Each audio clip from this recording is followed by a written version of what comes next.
Welcome back, everybody, for another podcast video thing here on YouTube. If you're catching it on Twitch, everyone say on Twitch, say hello to YouTube.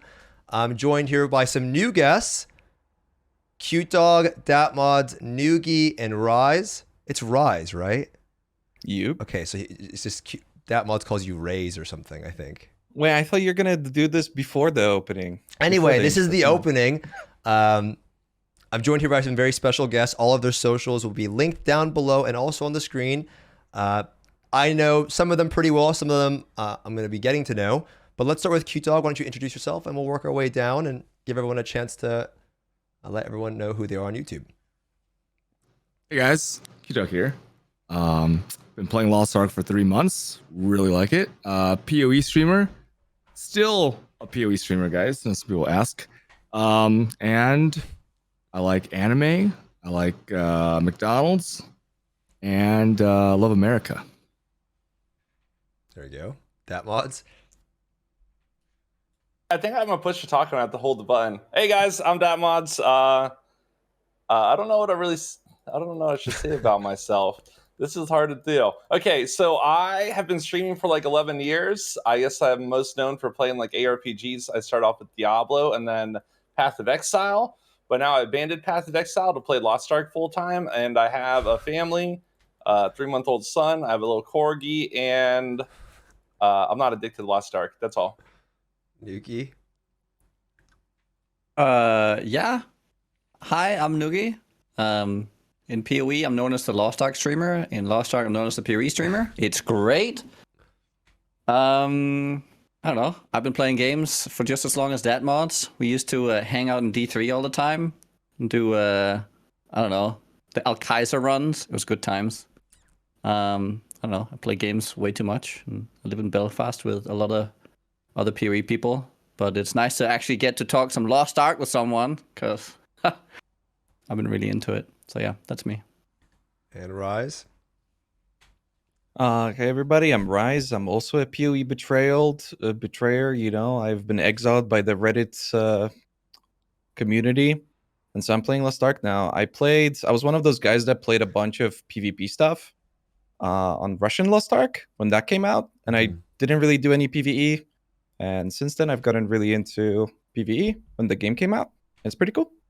That's actually why I want to have. It's good to have Nugi on too, because I know Nugi was dabbling also before the launch happened. So it's good to have you guys on.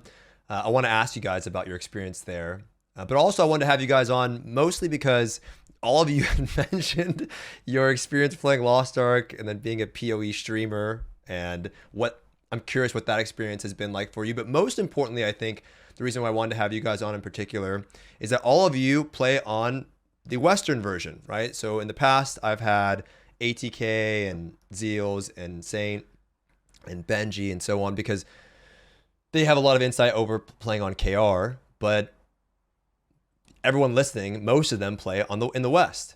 And I think there's a lot of insight there. And I'm also really curious about what you think about Lost Ark coming from PoE, and maybe you can offer some insight on where you think Lost Ark could improve, what you like about the game, what you don't like about the game.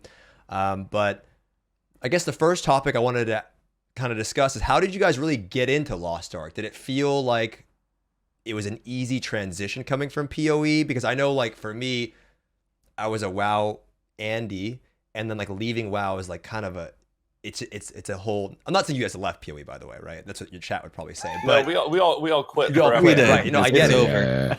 Forever. How has that transition been, and why? What got you into Lost Ark in the first place?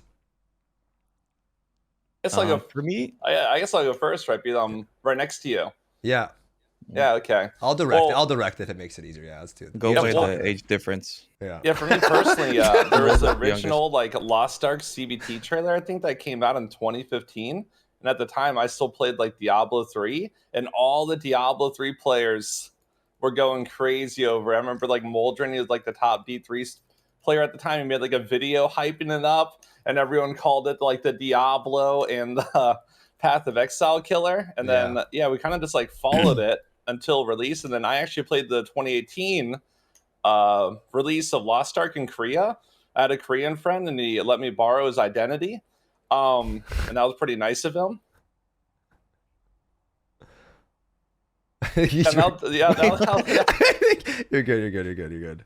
Yeah, and then that was basically it. And I just absolutely love playing it in KR, but from where I lived at, the latency was too high, even with like a VPN or a proxy. Yeah. You know, I had to play like 300 latency. But I got a feel for the game. You know, I did like some T1 and T2 stuff. The game was like totally different back then. Just like the era of like a Crasium and Chaos dungeons were like reused, like story mode dungeons and stuff.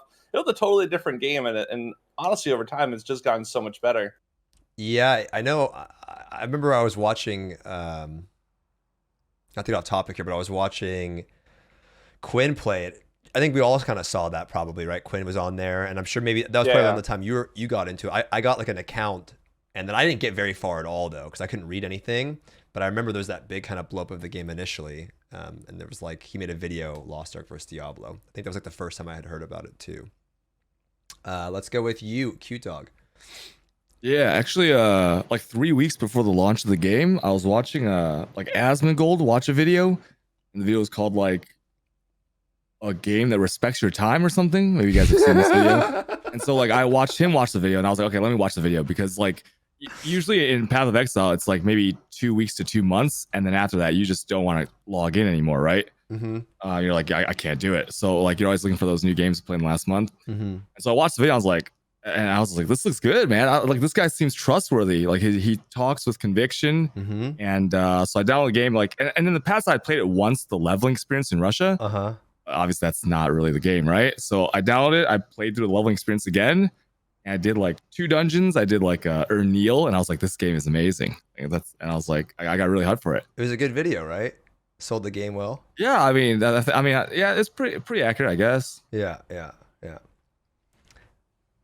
don't we start with you? Go with you, Nugi. We can just go in that order to make it easier. Right. So how I got into Lost Ark? Mm-hmm. I guess. Yeah. Right. So I remember the trailer as well and everything, like Datmodz back in the day.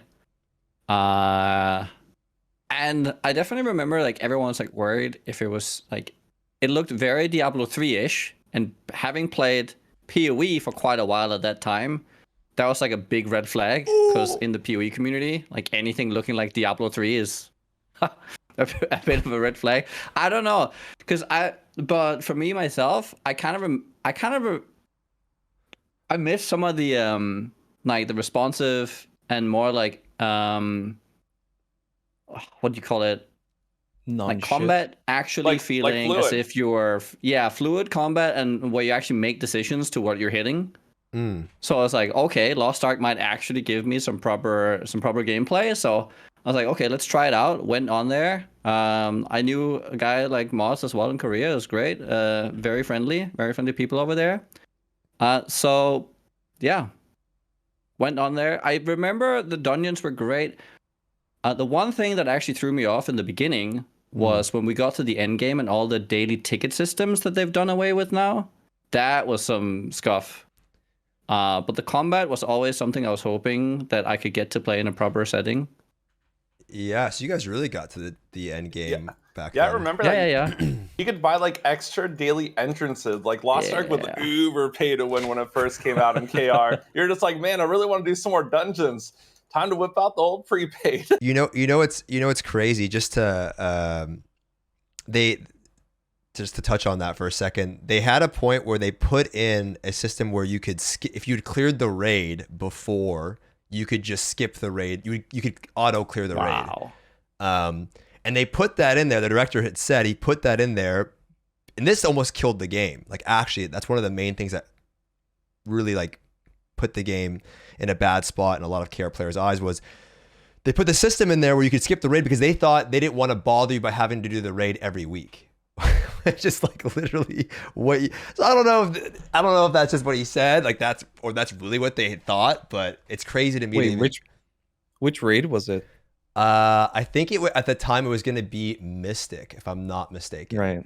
Yeah. So, yeah, you could just skip raids. You don't have to re-clear them, which is just pretty interesting because that's like the whole point of the game. You wait for that.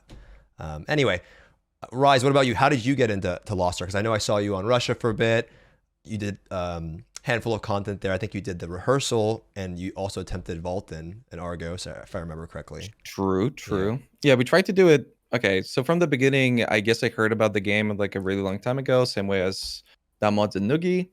And I was really looking forward to it. I didn't try it on Korea because I was like, why the fuck would I play this on Korea when I can just wait for it to come out? And then like 5 years went by and it didn't. So that was kind of weird. So eventually I ended up playing it on Russia. And yeah, I did, like I said, mostly PvP. But then I did try to do like a blind Argos run where we got to the gear score, did phase 1, then got to the gear score, did phase 2, like tried to really do it right to really get to experience the end game. Argos was okay. Then we did Valtan, failed, but mostly because of Nico Tulo, who I did it with. It was fun though. And then we did the clown rehearsal, kind of because of you. I don't know, because like at the time I was kept hearing about how clown was totally fucked up. It was kind of easy. I don't know. Clown rehearsal. That's a lot different than the regular clown, brother. But you'll see when it comes out. I don't think so. I mean, you will see when you do that raid. If you walk through that raid, I mean, we're gonna be doing it blind. Pretty much. If you walk through that raid, haven't seen, then yeah. If you do it blind and you walk through it blind with a blind group, I will gift you 100 subs. You don't like clown raid? That raid almost made me quit the game blind for sure. It's a lot of. Well, we can touch on that. You were doing it blind? Mm-hmm. Yeah. Okay, because that's what I want to do. That's like the thing that I'm most excited for, just trying everything blind. It took me 3 weekends. You can only really do that one time. 3 weekends to clear it. My group was not that bad. The way that I understood it was like 6 months. No. It was 10-hour days sometimes, but no, it's not. I mean, it's a 4-man 3-phase boss. You know what I mean? It's not like April, but even that wasn't too bad. But I didn't do April blind. That's like half the amount of time that Asmongold took to clear Valtan. yeah. We'll talk more about the raids actually, because I'm really interested to hear your guys' thoughts on them in general, and you know what you've experienced so far, what you're looking forward to. But what about like the appeal for Lost Ark as a PoE player, right? We'll start again with you, Datmodz, but I'm just really curious because I don't know if you really call yourself a PoE player, right? Because I've brought this up before. You're like, oh, I used to play WoW, but I am curious because did it seem like an opportunity for a lot of ARPG players to hop onto something else? Yeah, go for it. Yeah, I don't really consider myself a PoE player. I'm more just like a grinding game player. I just like any like ARPG or MMO that comes out. Yeah. But yeah, like PoE had my attention for quite a few years. I just played it like religiously every day, 16 hours a day. But yeah, no, Lost Ark, you know, like when I tried it out, like I loved the gameplay. It was so fluid. I loved like the original boss fights. You know, you had like your Guardian raids, and it was kind of like Monster Hunter style, where you just looked at like little visual cues, and it was like all reactive combat. And I'm like, wow, this is really, really cool. And then there's like the grinder portion of the game that I really, really enjoy, you know, where you can just make multiple characters, run endless chaos dungeon. Even though endless chaos dungeon not that good, and yeah, I think that's what's appealing to it for me. It's just like a grinder game, and I like seeing that incremental increase in power like week to week. And I actually enjoy honing, even though like it doesn't go too good a lot of times. Yeah. Yeah. I like the honing, the like, you know, the endorphins that you get when you hit like a couple one taps in a row. It's hard to emulate that. It's like a drug almost. So it's very hard to emulate the shit that you do. I've seen some of those highlight videos. Half of them is you. I don't know if you're saying that he's lucky because you just hit the craziest weapon quality I have ever seen. Okay, that was ridiculous. That was ridiculous. I can explain this. Let me tell. I can explain it. I can explain it. Let me explain to them. I deserve it. Let me explain what happened. This dude gets his relic weapon on his gun lancer. I think it was a 27 or a 37, or was it 37? Which, by the way, is terrible. Like being at a 37 is bad because it's weighted, so you're like stuck at a really weird point. And he hits a 90 what? 98? 98. Yeah, 98. That is huge DPS increase. It did take like 6 taps though. I would like to point out. Oh wow, 6. So big investment. And second, all right, I'm known to be unlucky always, and I was unlucky always. Before I was in tier 3, okay, I already couldn't count my fails because I had 500. Fucking tell me who else did that. There's nobody else. You can't do that. It's physical. I had Rusty title. And I managed. That's how the game works. Averages out, I guess. Pretty much, yeah. I mean, it's like 2 million gold saved. It's pretty good. Dude, I mean, not even 2 million gold. That's, some people don't even, they stop. Going for and hitting that is, I mean, you're almost at 100. I mean, it's crazy. The DPS increase is huge from that. Does it last forever? That Yeah, quality to transfer over. He's going to to every keep that future all thing. the way to Jesus relic. Christ. Yeah, yeah. So I don't know too much about this, but I got my relic weapon also this week, and it was 17 quality, and then I one tapped 84 quality. What like, is that this? good? Is that Okay, good? or see is what that I'm bad? saying this, though? dude? And you were fucking defending I haven't him gotten any. too. I haven't listen. Excuse me, Mr. Disgusting. 98. Okay. Can we hold on there? This I have not. I think the highest I've seen has on my own character has been 82, and that's after 60,000 gold dumped, and that was on RU. So I don't know what my luck. I haven't tried quality rolling yet. I'm really not. Wait, gonna that's try. really good.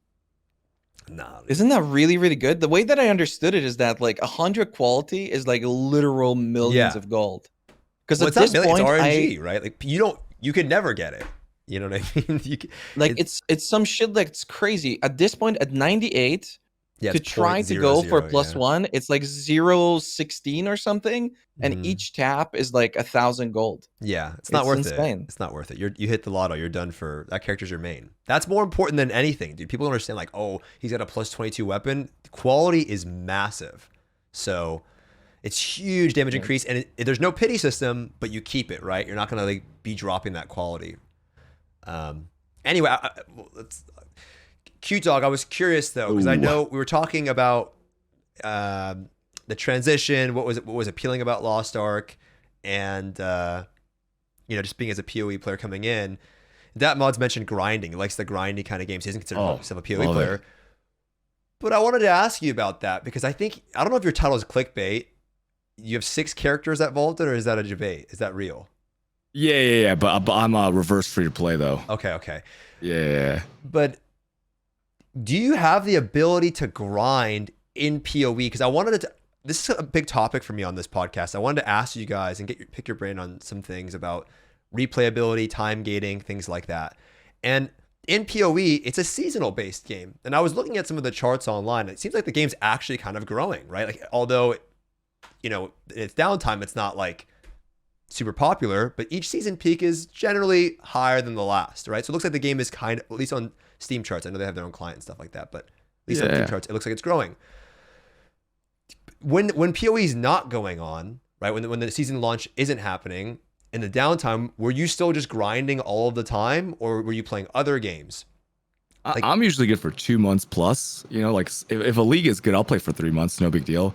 But like everyone watching my stream, I kind of have like autism or something, right? So I can do this for a long time, like the same thing every day. But it's like Lost Ark. I went into it thinking it was gonna be exactly like PoE, right? You grind, and that's fun, right? But actually, it's like so much more MMO than ARPG. It really is.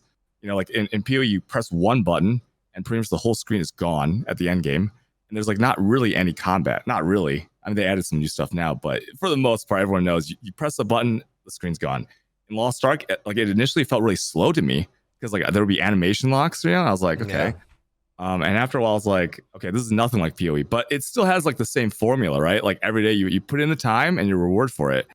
And I think like a lot of people think that the first thing you'll notice is like the progression that carries over from day to day in Lost Ark is amazing, right? Like from all the collectible stuff and all that power. And it used to be like that in PoE in a sense where like you mentioned, you don't play the game really, right? But you know that like every 3 months it reset. And it used to be where like the knowledge you gained from the last league or like the last expansion would carry over. So it didn't matter that your account got reset or your characters got reset and you had to level again. You didn't care about that because all the things you had done before, you would be able to apply instantly in the league. And now, I don't want to criticize too much, but PoE is not really like that anymore. If you don't read a patch notes in PoE, you're effed. Like, you just can't play the game anymore because you have to spend so much time researching if you miss like one thing. And that's why like in Lost Ark, I'm really liking the progression more. What about you, Nugi? What about, because I don't know. I know Rise was playing the new PoE League. I don't know if I caught you. I played the recent one. Yeah. Very little. I played it for like 5 days, I think, ish. I just realized, I don't know, the new patch. I don't want to go into it. It was just not for me. And that's just what it is. And I would honestly like the last league as well was kind of the same. However, in terms of like going from PoE to Lost Ark, I don't think it's more like they're very different games, right? So in the beginning, the way that Lost Ark was marketed was like very much Diablo 3. We got to play it and it was like, well, I guess there's some Diablo 3 elements, but it was way more like Monster Hunter, like meets MMO with like a big grind. There are some ARPG element grindy parts in there, which was really fun. Because like we enjoy that. Anyone who like enjoys PoE enjoys like a grindy game. That's kind of how it is. And Lost Ark definitely is a grindy game.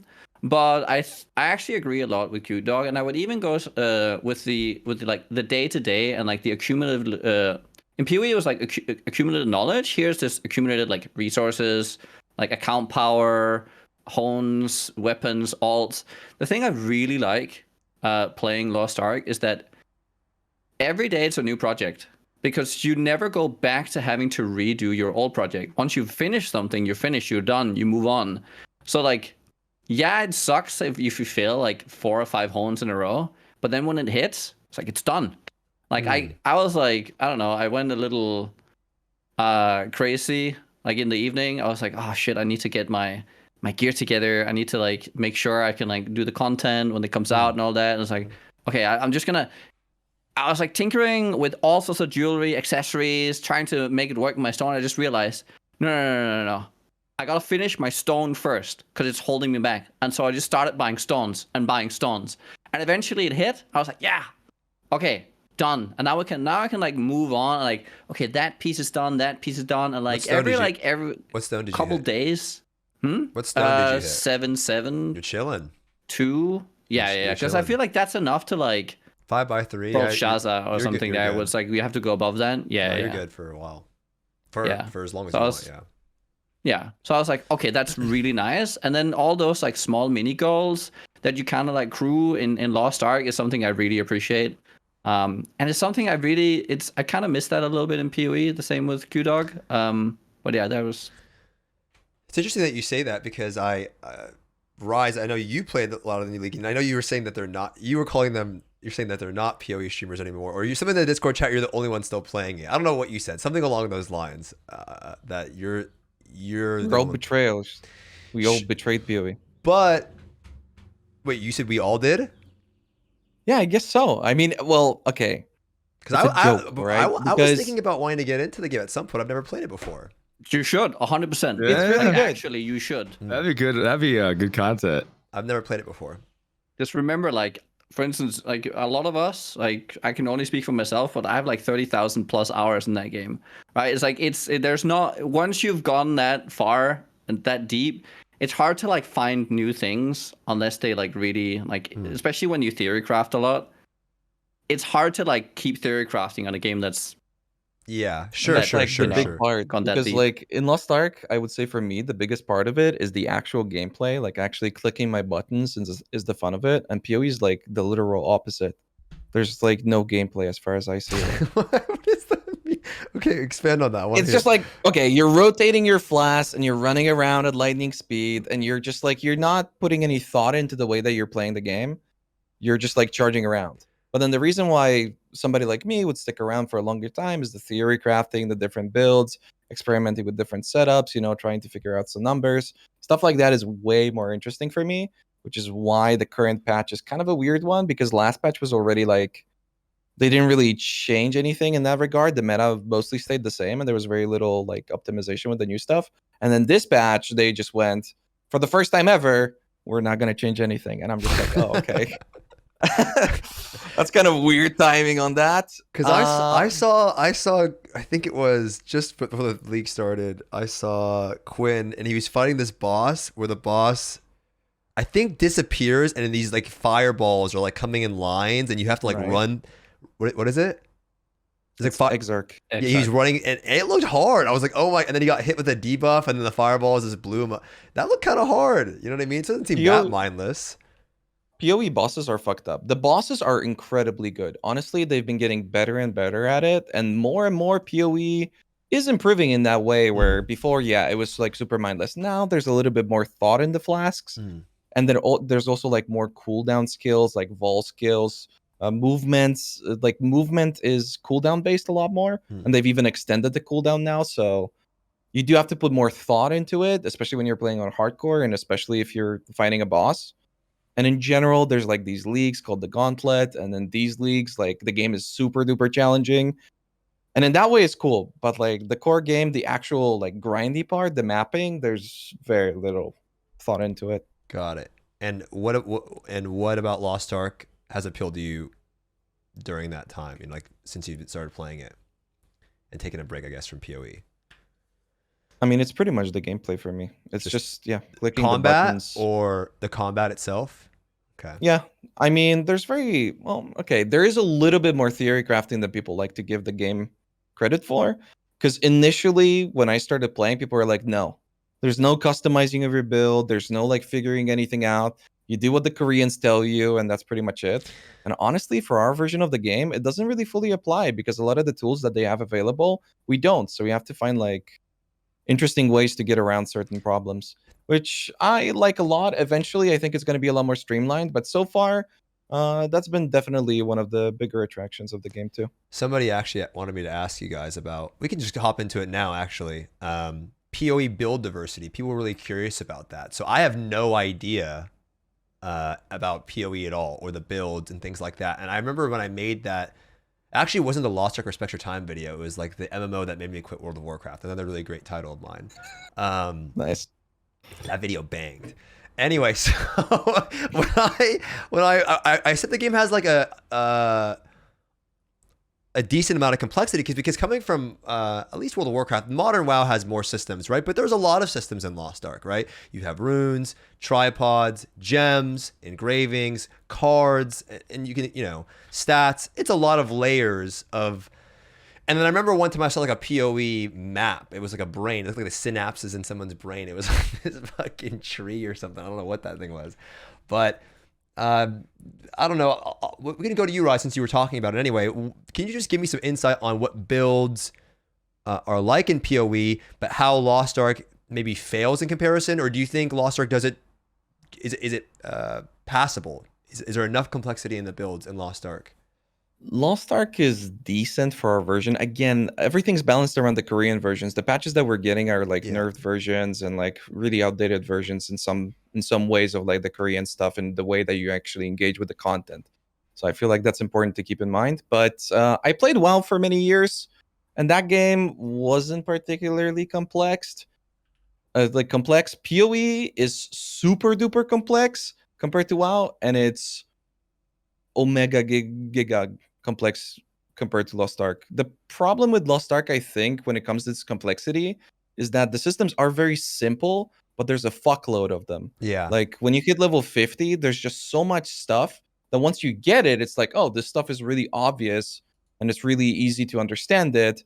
But since you're having to like figure out 50 systems at the same time, that's really what like throws you off. So it's not really like complexity, is just the quantity of it. And that's kind of what I heard about the game too when it was initially coming out, that it was like they had the game ready, but they weren't releasing it because they kept coming up with new systems to put into the game. Like, oh, here's sailing, here's this, here's that. And just kept getting more and more bloated. And at this point, it's pretty freaking bloated. I don't know. There's a lot of stuff that just is kind of unnecessary in my eyes. That's another topic I have, bloat. What do you think about the builds, Datmodz? Like, do you think, because you said you don't consider yourself a PoE Andy, right? You like any MMO, any game that you can grind on. You played, but I know you played WoW. What do you think about builds in Lost Ark? Do you think they're pretty straightforward? It's kind of like the creators of the game, the director, they kind of make sets and all the synergies for you, and there's a couple different variations, but for the most part, like all the Lost Ark builds are kind of set forth, right?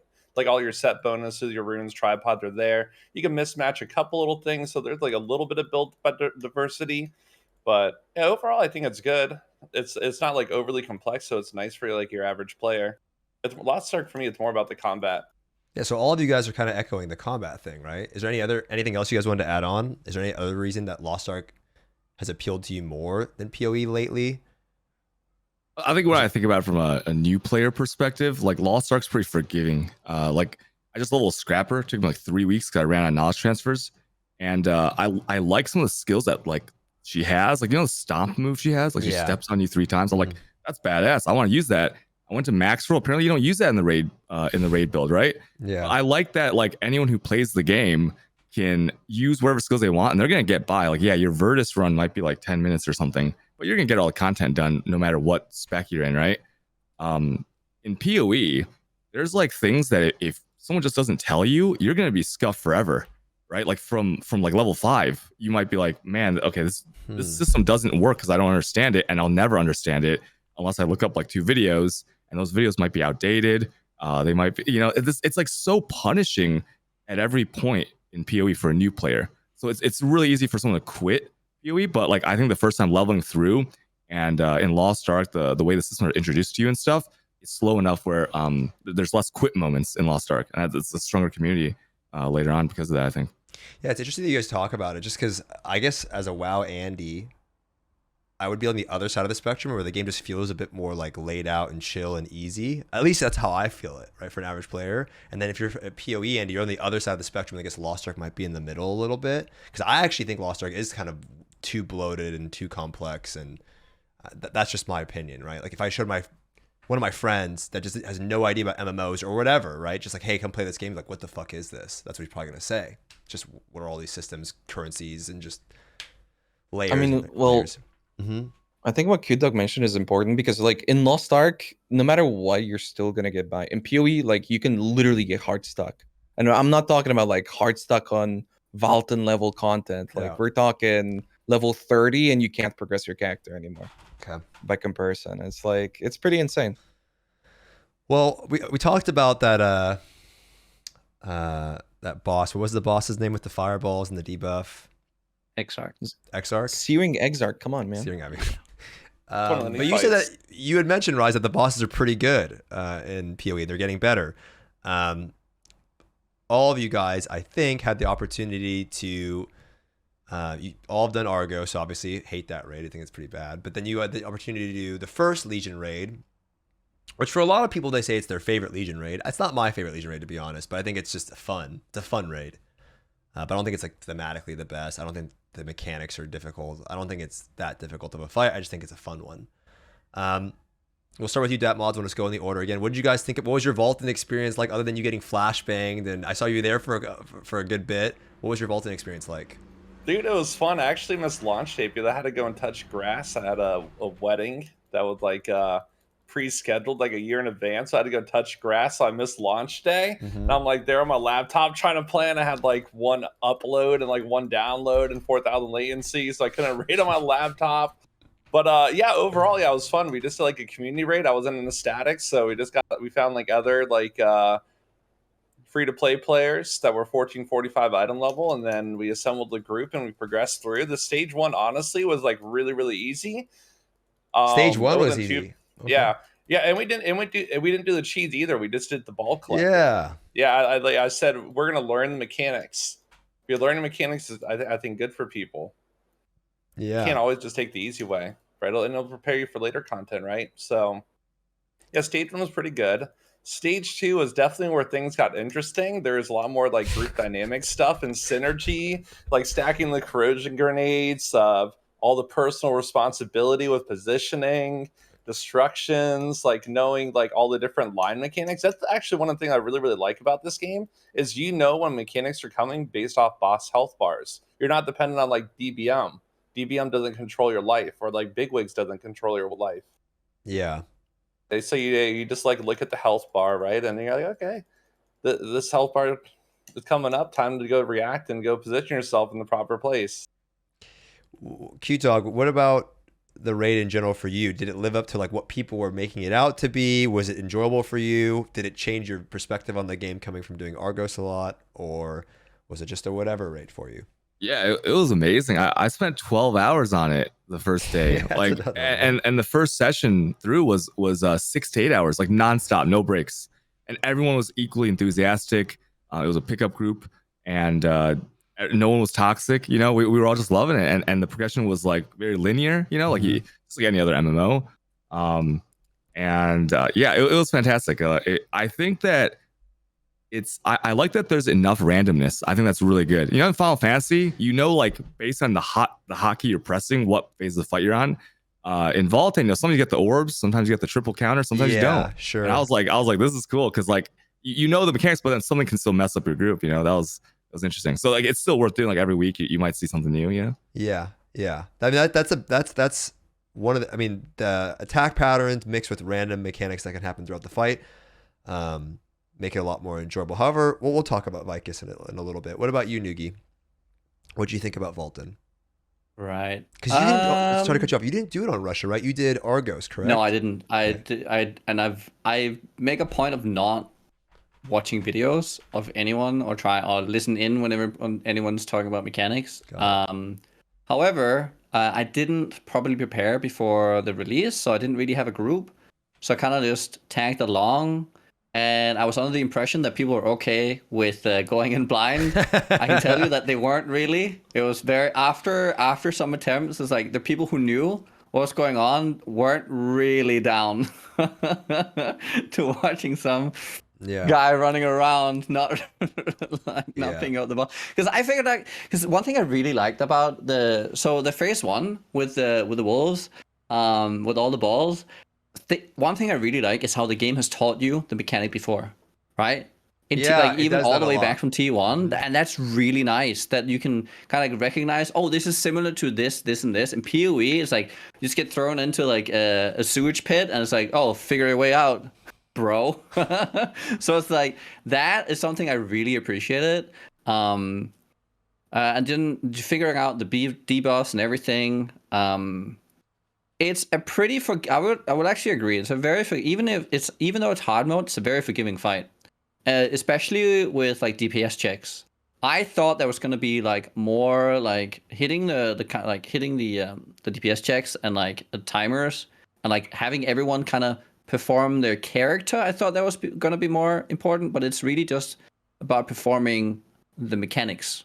It seems, at least on Valtan. I've heard that it gets harder later on. Yeah, much harder. Yeah. Yeah. So I'm really looking forward to that, but definitely a very enjoyable fight. It took us like, I think a little over 8-9 hours, I think ish. Like when we went to the different platform, I mean, I got knocked off like 9 different ways. It was great. Yeah. I really enjoyed that. It was like, oh, I finally figured that out, and he does it in a new variation or a new combo, or like I was like, oh. Well, what about you, Raiz? I know you. I was watching you doing it on Russia with Nuki. Not Nuki. I said Nuki. Nico. I should have let you sit on that one. I saw Nuki because I saw him earlier in my freaking chat. I just called him Nico Nuki. He's gonna be so mad. I'm sorry, Nico. I saw you doing it with. I almost did it again, Nico. And nice. You guys were doing it blind, and I'll never forget like some of the clips that I saw from that. And then you guys came back, and I think you did it in like 6 hours, right? Pretty quick.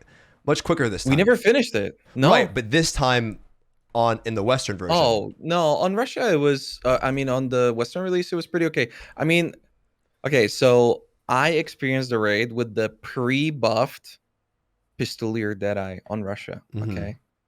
Yeah. And, I felt like I was pulling my weight. Yeah. It was okay. It was okay. But now... Earlier you said you'd like, oh, you got your weapon, this is your main and everything. Dude, I did Valtan on Gunlancer because I'm maining Gunlancer now. Bro, listen, everybody was flying off, like dying all the I didn't die one time on that fight. Like unless we were fucking wiping, because the boss was going berserk. Like never. You just do not die. It's so because you can't get knocked. You can just sit up there on the platform and everyone's getting knocked around. You can't get knocked. Yeah. You don't have to do any mechanics at all. I mean, if I just pop a Nella, like I can DPS through the pillars, anything. Yeah. The boss can't do shit. The only thing that can get me is the fucking grab. The grab is like that's you can the tell weak when the point for grab the is class, coming. though. Yeah, it's hard to get out of that. Yeah. Oh, yeah, I hate I that still grab. Yeah, I had to learn that because I still like didn't watch any video or anything, so I was still kind of like figuring it out, and then I realized that it's at certain thresholds of HP, and then it was like a lot more handleable, right? Because I play Blue Gunlancer too. I mean, I play both now, but I played Blue, and it put me off a little bit. I gotta say, I mean, I like the challenge, and you just don't get any of that with the Gunlancer. I hear that like later on it gets kind of weird. I do have. I mean, at this point, I have pretty much 6 alts that are also able to do Valtan. So, like, actually learning the mechanics properly. At Valtan eye level? Yeah. What? Well, this week, I'm going to have 2 more, yeah. I play a lot, dude. I have like Okay, $1,600. I don't think this matters at all. I don't give a shit. Okay, but how much have you how much have you invested in those characters? A decent bit, or is this just free to play? Like legit? Oh, money? Yeah. I only have the Founders Pack. What? You are okay. This is a great topic. I was curious about this. Okay, perfect. That's fucking insane, though. That's actually insane. It's really not. It's just log in and do dailies. Like I haven't really done anything. But I have a topic surrounding this. That's crazy to me. I do want to ask you guys though. So overall, would you say the raid, just a general, the raid kind of lived up to what you were hoping for? Or are you a little? I know you said you was a little too easy, but are you guys? Did it live up to what you're hoping for, or was it kind of a letdown in some ways, and you're hoping for more going forward? It was overwhelmingly posive. Okay. Like when I finished it, I only had one hard mode character, and I had another character. I was at 14, 15, right? At normal mode. And after I was done with those two, I immediately thought I need to hone more because I want to do it again. I just want to go again. It's so fun, right? And I like Argos was fun for like a couple weeks, and then it became like really easy. But I feel like Valtan, I look forward to every single week because we're at that gear threshold where you could get that one drop, I hit this. I'm kind of mad about that, by the way, because everyone told me that 1415, 1445 was the land of milk and honey. It's not. Okay, there's nothing there. I've done Valtan 12 times. I haven't gotten shit. Okay, Wait, everyone told me that you had to hone. I thought you play supports. Yeah, I do, but like you don't drop anything, man. I've dropped 2 items that sold for like 6K, and that. Dude, it was an immense amount of gold to hone up there. I should just wait for the stronghold buff, the 1461. No, we don't know. But you didn't get any good drops yet? I thought everyone got good drops from Valtan. Okay, I've gotten like your normal drops that you would expect out of like Argos when Argos was the endgame content. Right? Like, so I've dropped maybe 3 or 4 items that were worth more than 1,000 or 2,000 gold. Wow. It's like, I don't know. That's like I've only hit one thing and it hasn't even sold yet, but it's a 200,000 gold neck. So if that sells, I'm going to the moon. Like actual 200,000 gold, or like Aspen gold, 200,000 gold, where he's like, these are the stats. I mean, there's one item. I'm putting it in the auction house. It's a 98. It would be a shame if you guys bought it. It's a surge neck, but if you're a surge enjoyer, it's BIS. But it's 98 quality, crit spec neck, 5/3 surge, cursed all. Yeah. I mean, the other one below it is 180k and it's 50 quality. So I put mine at 200. Yeah, that's pretty good. Yeah. By the way, NA East. By the way, if you're trying to get that neck, I have it underpriced. I was just curious though, because the reason why I asked you guys this is the game, like Rise and Nugi got to kind of see. I feel like my RU experience was really good because I went into the game and it had like all of this stuff there, like all of these raids. So prior to this, how are you guys feeling about the game? Prior to Valtan, how are you guys feeling about the game in general? Because like we're living in Yoho Simulator. Was it enjoyable for you, or? It was all right. I think for me, what kept me grinding and playing that time is just watching. Like I watched a lot of KR players whenever updates came out, like when all the raids came out. Yeah. So that kind of gave me an idea of like what to prepare. So like when we're in that weird position, like where we had really, really limited tier 3 content, I kept on grinding because I knew what was to come. Like I know we didn't have the best content yet. I didn't know we didn't have all the weekly stuff to do, but I knew it was coming soon. So that motivated me to just keep on grinding, and just keep on getting gold and doing your honing, getting your upgrades and doing all the other preparations. Yeah. I think the hindsight's so brutal, man. Like looking back at Argos, and like I even complained about it back then too, about the launch schedule. But I think we screwed ourselves with complaining about Argos. 100%. I'm pretty sure if we didn't, we would be at Vykas right now, wouldn't we? Yeah, but here's the thing though with the Argos situation, and we're gonna touch on this a little bit, but later. But I feel like they took the wrong lesson from the Argos situation. Like I actually don't think that Argos was too soon per se. It was soon, but I think it was the way they communicated it. Like, yo, it's coming out tomorrow. You're like, what the fuck? You know what I mean? You have no idea that it's coming out at all, and you're telling us it's coming out tomorrow. And I feel like ultimately, we'll just hop into the topic now, I guess. Isn't how they do it in Korea? Isn't it like almost zero notice? Like for patches, they're just like, the director pops out and it's like, surprise, here's new good stuff. Sort of, but you also know it's coming, like it's going to be coming sometime in the summer, right? This is the launch of the game, and then they're literally telling us, hey, it's coming out tomorrow. Like they show this picture, right? And I feel like then everyone freaked out and got mad at them, and then they pushed the content release schedule back. And I feel like the reason why I bring this question up is, do you guys think that, like, how much, you know, do you guys think that a lot of players may have quit before they got to Valtan, right? They ended up just living in this farming simulator, and you guys like farming. It seems like you have 6 alts, but like that's one of the better parts of the game. And if you're Nugi or Raiz, when you came out on Russia, you had all of this stuff ahead of you to work towards. And I remember, Nugi, you actually had this clip that I really liked. I remember it was like shared to me, and it was you talking about there's always something to do and that you don't feel bad about, like, everything's fun. So you don't feel bad about not being at the latest content because you are working through all of the content. You kind of remember that, right? Well, you know, they're so worried about that being the case for our region, right? Oh, like, everyone's so worried about FOMO and not being there as content is released. So the timing is really difficult. You're trying to release content right at the perfect time where it's not taking too long and it's not too fast, rather than just keeping a consistent schedule and giving people a plethora of things to do. So I don't know if I'm off base there. We can go with you, Nugi. Do you think, I personally think they should continue content at a quicker pace and not push things back. And if somebody feels FOMO, that's a part of MMOs in general. That's how I feel about it. But I'm curious for your take. Right. So I think, okay, let's just look at the Argus thing specifically. Sure. So I think there are like two things. There are two things. Well, there are multiple things wrong in that whole thing. So first of all, there wasn't anything between Argus. Like there wasn't any, like they hadn't filled in the gaps. There are too many gaps. There are too much, like, if you look at someone's account and you look at like how much progression and how long does each step take for progressing an account, the step towards Argus was massive compared to everything else you'd done prior to that. It was massive. Right, that honing step, the repetitiveness, and then no change in anything.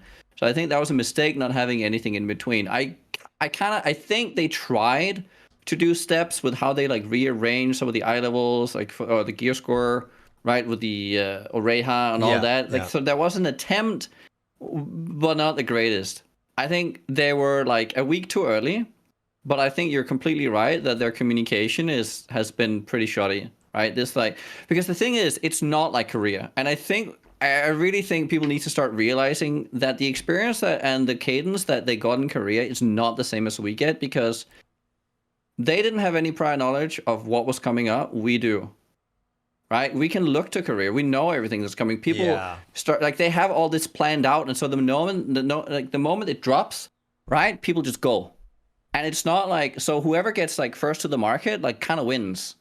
Because there's all this prior knowledge that everyone has. Sure. So it's like, it's not this, it's just not the same thing, even though there's a lot of people who say it is. So I don't think, so that's like the one thing. And then I just want them to like, I don't get why they can't just like give us numbers and just say, hey, you're getting this and you're getting this and it's going to be in 2 weeks, right? They post a picture of Argus, like, is that tomorrow or is that on the 19th? I'm like, come on, just put a date. Yeah, man, I agree. And just do it 2 weeks before. I agree. That's all. They're trying to be omnious. I bet. Okay. They say they call it they're calling it what's the word? Hype building. No, but there was a hype marketing? Is that what hype marketing? Yeah, the hype marketing. Which I don't know. You'd be omnious, right? I don't know. I mean, you can do that and give people like I feel like you can do both. Yeah. Why not try and do both then? People aren't really happy. I don't think people are happy with that. I think in terms of like the FOMO thing, I think FOMO disappears the longer the game is out. Okay. Because there will be more and more good content that you can reach. Right? So it's like, oh, I've reached Valtan now, or I've reached Vykas, or I've reached Argus, or I've reached, right? We didn't have that before. It was like, oh, I have to reach Argus. I have to reach Valtan. I have to. So like returning players and people who come in fresh to the game are not going to have that experience of FOMO, because they're just going to have this journey where there's like basically a new step all the time, like I did on Russia. Yep. Wow. They really fucked up. I don't know. I'll be honest. Like, I thought the way that they were scheduling everything, initially when they announced Tier 3, I was super skeptical, but then eventually I was like, okay, you were pretty doomer about that shit. I'm not gonna lie. I was super doomer about it. And but then eventually they were like, okay, no, we're gonna be like trying to catch up to Korea. We're gonna be releasing all this stuff. So I'm not gonna lie, I was pretty surprised when the player base was like, "Yeah, you released this way too soon. This is not fun." Because the way that I understood it is that Lost Ark got popular and got really good when the Legion shit came out. Mm-hmm. Valtan, yeah. But then the entire player base is saying, "Don't release that," Yeah. while simultaneously saying, "We want catch-up mechanics. We want honing buffs." What are you catching up to? There's fucking no content. Yeah. So it was an incredibly bizarre experience to me because they're doing this incredibly contradictory thing of like, we want content and we want to do these things, but if the developers want a certain amount of time spent to get to that content or to do that content, naturally they're just gonna like extend that. So there was definitely a big gap. They definitely messed up in that way. But honestly, I just didn't understand the player reaction at all. Because wouldn't it be way cooler if you had Vykas right now and all the guys that aren't doing Valtan would be doing Valtan, because there would be all this content that would allow you to progress your character faster. So in my eyes, the sooner that we catch up to Korea, the more everybody's going to have to be able to do. I don't want to rant about this guy, but I totally agree with everything you're saying, because I feel like ultimately, yeah, like people feel like they don't like FOMO, right? People always talk about FOMO being a bad thing, but that's literally what keeps you engaged in video games. You know what I mean? The excitement of knowing that there's always something to work towards. Like maybe it makes you anxious, maybe it makes you feel pressured to play, but that's how video games work. You know, you get excited. Like I like knowing that there's always, but as long as I have something to do. Nugi had a great point, is that in that, as long as the game's been out, there's always fun stuff for you to be doing currently at where you're at. And it really wasn't the case before Argos, right? You're just doing Guardians. I also think with the Dead Zone, though, and that whole issue where people were complaining that they wanted to get there quicker, I think that was intentionally left there to make so people didn't like naturally get too far ahead and to kind of slow people down. And also, it was weird because it was made to be such a big deal, but I felt like very few players were literally at that point in the game. It was like, it just blew up into this thing. Everyone's making videos about it, getting super upset. And it's like, no one's really even fucking there. Like how many players at the time were there? So many content creators were just like pandering to this audience. I mean, let's be honest. It was like a super vocal minority and people were like, just pandering to it super duper hard. I got shit on for I think you're totally right, man. I don't know. I got shit on for saying it's not a big deal. People were hella mad at me, like, "Oh, he supports pay to win." People got really fucking, and now we're just chilling there, like, "Stoopzz, I can't do Argos anymore. Like 4 weeks, dude. Like I've been doing Argos for 4. Like I fucking told you." The problem is, I think also that like repeatedly I heard this notion from people outside of the game that like Lost Ark only ever releases content when everybody is ready for it. And that was crazy to me because I saw that like Asmongold kept saying that over and over because he saw it in some like form of a video. But like that was never fucking true. It's not even true right now in Korea because the majority of the player base is where we are. No, isn't the majority of the player base doing like Vykas and they release content? They release normal and hard modes, but after following hard mode April, they were you have to remember that Candace was different in Korea because they're developing the raids live, right? So here we're getting accelerated pace. There they have to farm it and wait. The difference is though is that when April hard mode came out, Candace, I always fuck that word up, Candace. Candy's nuts. Nice. The difference is though is that with April hard mode it was rushed. It felt too fast. But like in every game, dude, when a mythic raid comes out, wow, not everybody's fucking there for the goddamn raid. You know what I mean? Like not everyone's at eye level ready to play the content. I think maybe 10, 20% of the player base is. So I think but if that idea was in the head of like a lot of people, I can understand how those people might have felt like betrayed that, hey, here I am like rocking, I think the game 300 gear score and I think it's because the game is pay to win, right? Because the game is pay to win. Like, this is it. Like, this is them trying to fuck me. You know what I mean? Releasing content too fast. And I think that's the problem, right? Like, if you can monetize your way to go faster, it feels like they're doing it intentionally. But in a lot of games, people aren't ready for raid launch week. You know what I mean? The average player isn't. And very few people were even at that dead zone anyway. I do think Argos was a fuck up, though. But I think they should have I think if anything, what they should have done is just given out way more mats and made it which they tried more content. I wouldn't say more mats because like that everybody kept asking for like honing buff and shit. Well, that's I the want way to of play the doing it. game, okay? Yeah. Like people were in the chat were like, "Oh yeah, you only got a Founder's Pack, but oldest viewer gold." I don't think viewer gold. I like playing the game, so it makes a lot more sense for me for them to release more content that I can then play to earn the mats that I need to progress my shit. And I understand that not everybody's got infinite time, not everybody's a streamer and all this sort of shit. But I think overall that like benefits it as long as it's interesting content and not like the Guardian stuff that they did. I mean, that wasn't particularly hated that interesting to event. me. I don't know. What do you guys think about that event, by the way? Fun. You liked It was it? good. I thought it was fun. couldn't Yeah. stand that event. I don't know why. Yeah. It was so buggy. I don't know. It wasn't just that. It's like if you're giving me an event, just make it. I don't want to do. I don't know. Anyway.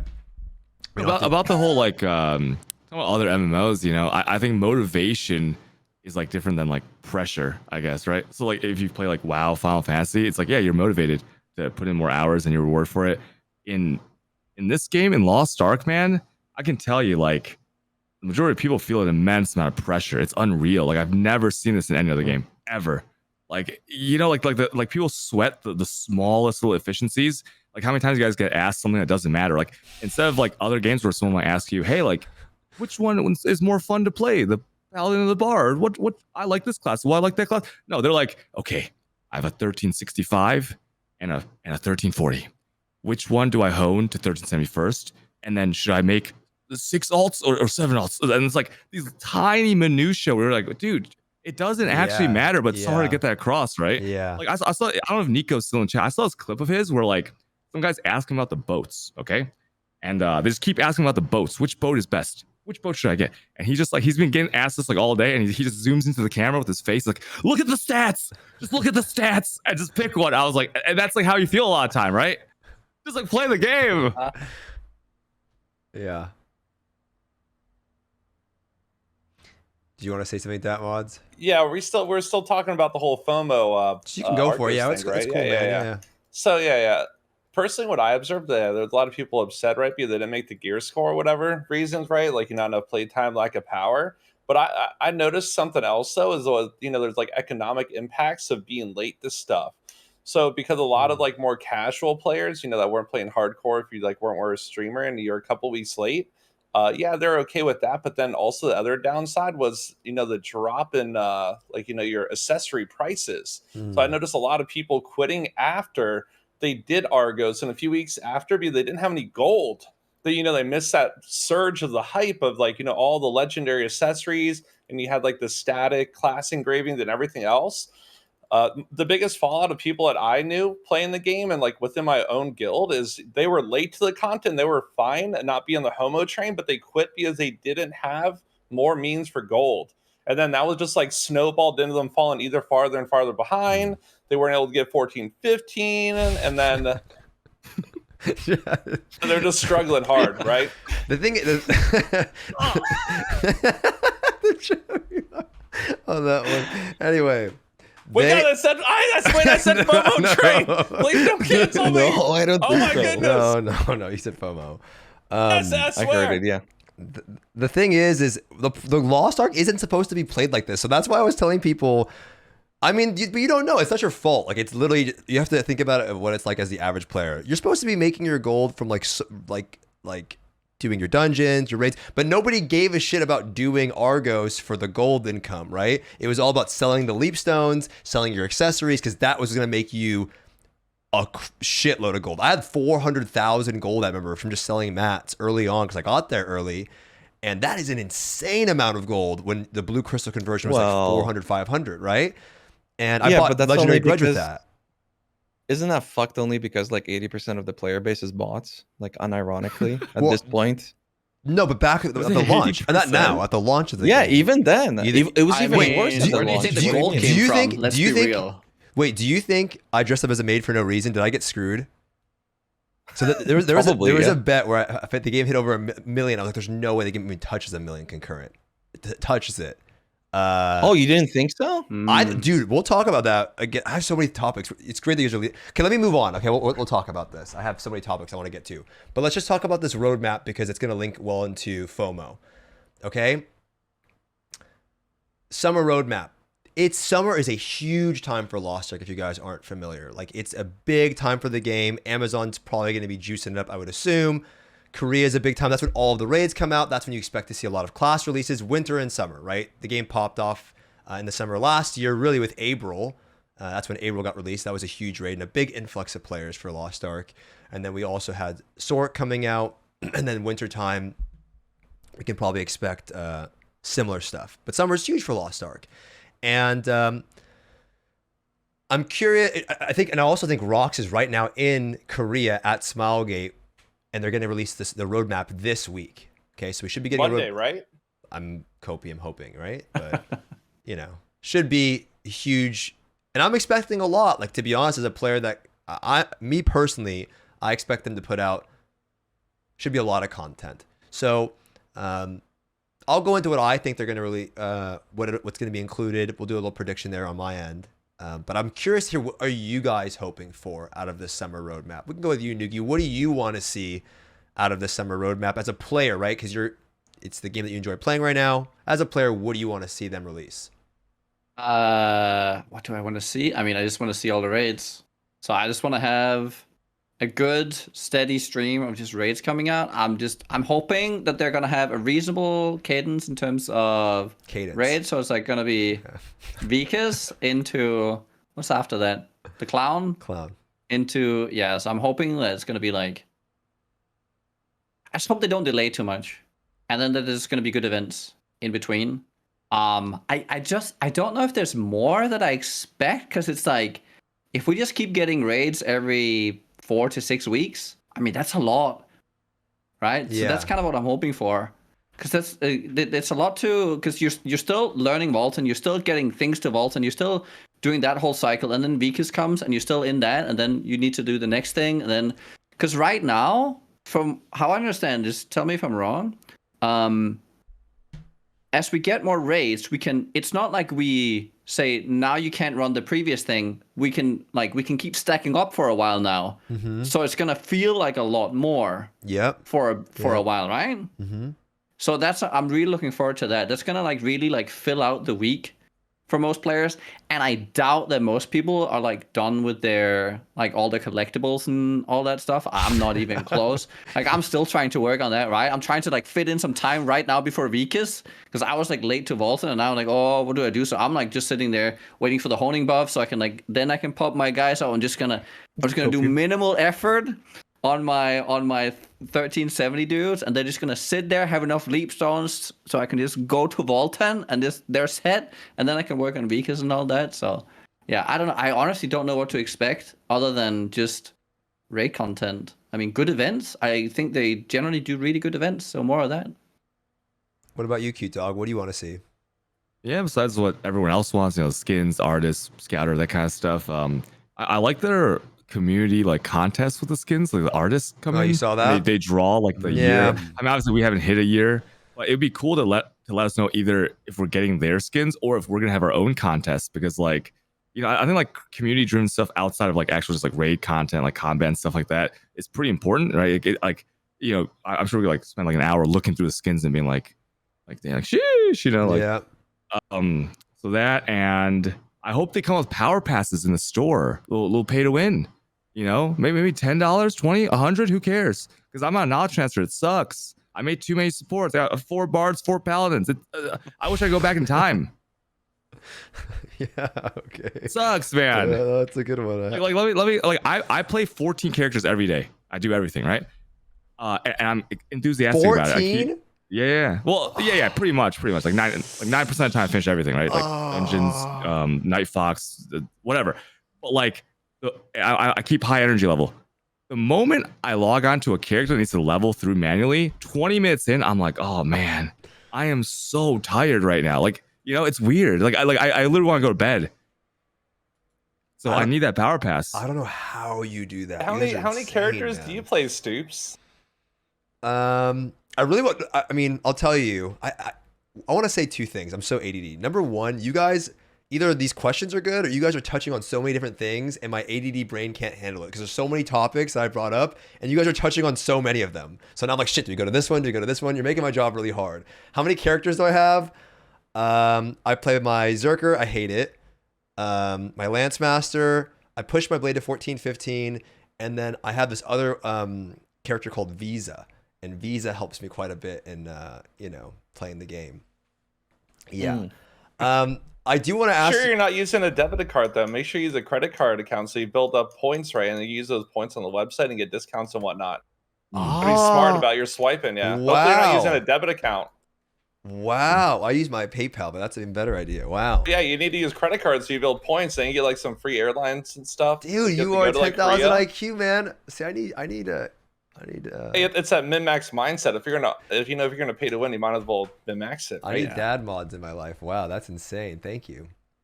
Well, let's go with you. What do you want to see on this roadmap, dad mods? Is there anything like excluding everything else, just like what would make you enjoy playing the game more? Is it just the raids? Is it the skins? Yeah, it's what everyone wants. I want raids, I want new characters. I really think they need more mages. So, maybe summoner artists. I kind of feel bad for all the caster Andes. All they put in is martial artists and the warriors and stuff. I'm hoping for, what are they called? Challenge mode Abyss. We're still missing that one weekly content. Maybe we'll throw that in there. Yeah. That's probably the big wish list is global Aeromancer launch. Ooh. Yeah, that'd be so sick. Okay. Hoping that they do the global. I think that's why they're in Korea. I don't know this for a fact, but that's my speculation. And then also I want equal opportunity swimsuit summer, transmogs. You had all the female characters have little bikinis on. I think we need some mankinis for my paladin and my berserker and stuff. Mankinis. Equal opportunity transmogs. Mankinis. All right. What about you, Ryzy? Because you were saying that they kind of fucked up, right? With the you want to get to Korea as fast as possible. So this is an opportunity for them to really correct that. I don't know if you guys, maybe I'm overplaying it, but I don't think I am. For me, I think this is a really pivotal moment for the game. Are they going to continue? They're going to give us 2 months, not 3, but we're going to see what kind of raid release, cadence they're going to be using here going forward, right? So what do you think, Ryze? Yeah, more content would be good. I would like for everything to catch up the same way that I mentioned previously. I do think it's kind of a pivotal moment, but honestly, I say cadence. Cadence? Holy shit! Cadence. You say cadence every time. How do I use the word? But I don't know. Okay, just move forward. Just move forward. Okay. But are you trying to say cadence? Cadence, yeah. Yes. I don't think so. I thought Candace was just some person in chat. I never wanted to correct you. I don't know. Looking in your chat. But what's crazy is I fucked release Candace. But I fucked it up before. Release her. I did this. Okay. I don't want to use the word cadence. Yeah, more content would be good. Sorry to cut you off. Go for it. The sooner the better, the more the better. I think they kind of killed a lot of the hype for Lost Ark with the way that they kind of stopped releasing everything, and that gigantic gap between Oreha and Argos. So I would like for some of that to come back, but again, it does kind of go back down to we don't really know the true player base at this point, which kind of worries me. But I don't know. Lost Ark is still a really good game, and the more content it has, I think the better it is. I don't think anybody's really logging in and going, "Oh shit, I'm really looking forward to doing my dailies." And I know some people don't even like doing Guardians. For me, Guardians are mostly interesting, depending on whether or not I have rested bonus. It can be some optimization. Eventually, it does get kind of boring. So yeah, and maybe some PvP changes. Shit, I don't know. I know people don't like PvP stuff, but from the perspective of somebody who played on Russia, they kind of released this patch when they went, "We're gonna fuck everything up. We're gonna move the camera, and then we're gonna change the stats and not do any balance at all, just this blank change." And then they were like, "Oh, year of PvP," and then I think that was 8 months ago. And they haven't done anything. So, I don't know. For me personally, a little bit of balancing would be kind of cool. Yeah. Or at least doing something with the changes that they've already applied, Yeah, I think it's interesting with the player numbers. You don't really know because of the bots but I would also think that people log in, people just play less than the launch, right? Because if you're looking at a current player base, I mean, you guys are insane, but people probably play for a couple of hours a day and then don't play as much as they did at the launch because there's just less to do, right? You're kind of gated, and not everyone's gonna have 6 Valtan characters, right? So you just log into your dailies, log off, and I think that's also not a bad. I think that's healthy. Like I think it's fine. I think people like the ability to kind of play a game more casually. It's pretty natural though for like most MMOs. Like you get your hype content and then you go into that like rest period and then you come back for the hype content. Yeah. Lost Ark just really needs to make sure when they release like this summer update to do good hype stuff with it, whether it's like really good Twitch drops or like really good login bonuses or free Fions or more mats, right? So in addition to like the content, they need to get people hyped to play the game again. Maybe after they put it down. But I don't really have some. Since we're talking about it, just player numbers on this topic, and I'll go into my summer thing. What is really good concurrent player numbers? Because if you combine, let's say it hits 700,000. So let's say it's 200,000 concurrent players, right? Let's just say it's 500,000 bots, which is a fucking insane number just to fathom, by the way. Like just to actually fathom, it's such a crazy number. But let's say it's 200,000 concurrent players. And then you have like, I don't know, 150 to 200,000 concurrent in Korea, right?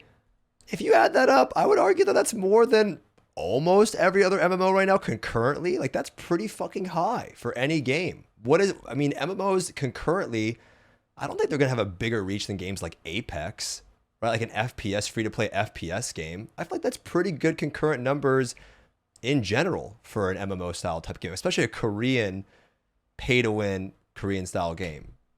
I feel like those are decent numbers. What do we expect them to be?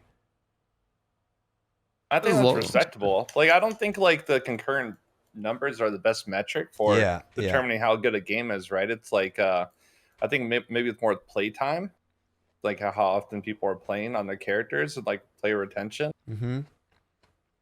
But I think Lost Ark is doing good. It all comes down to server healthiness for me. Yeah. Like whenever there's an in-game event going on, are you able to do any cooperative stuff with other people?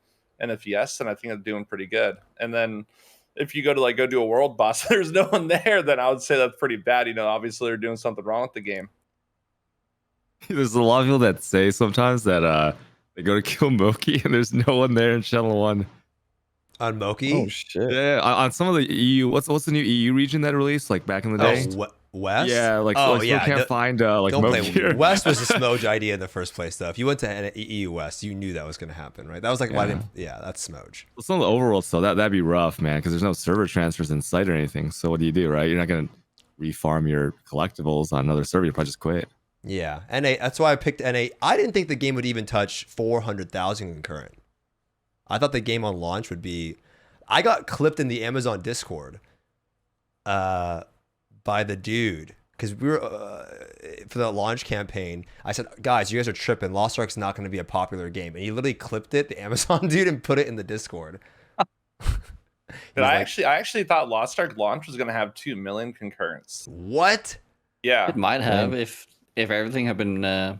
I think everything had been perfect and the servers could have handled it, it could have gone. Wow. I mean, they massively crazy. fucked up. Wasn't like Europe launch 8 hours behind or some shit like that? Like, they messed up pretty badly. Same time. New World was. Like no. Right? Like the servers didn't work at all. People weren't Oh. able to log in and everything, and then it ended up being like really offbeat with the NA launch. Yeah. So they were totally fucked for a very long time. So like those peak numbers would have been way different if they actually properly happened at the same time. Yeah, I didn't think the game would hit that they're number. just scaling up for the first couple of weeks, right? Like, Yeah. I had like one day where I missed a queue. It's like 12 hours. Good luck. It's like, yeah, I know you guys had I mean, crazy. Europe was fucked for like a month. Dude. Yeah. Yeah. We didn't really hit queue times on NA East.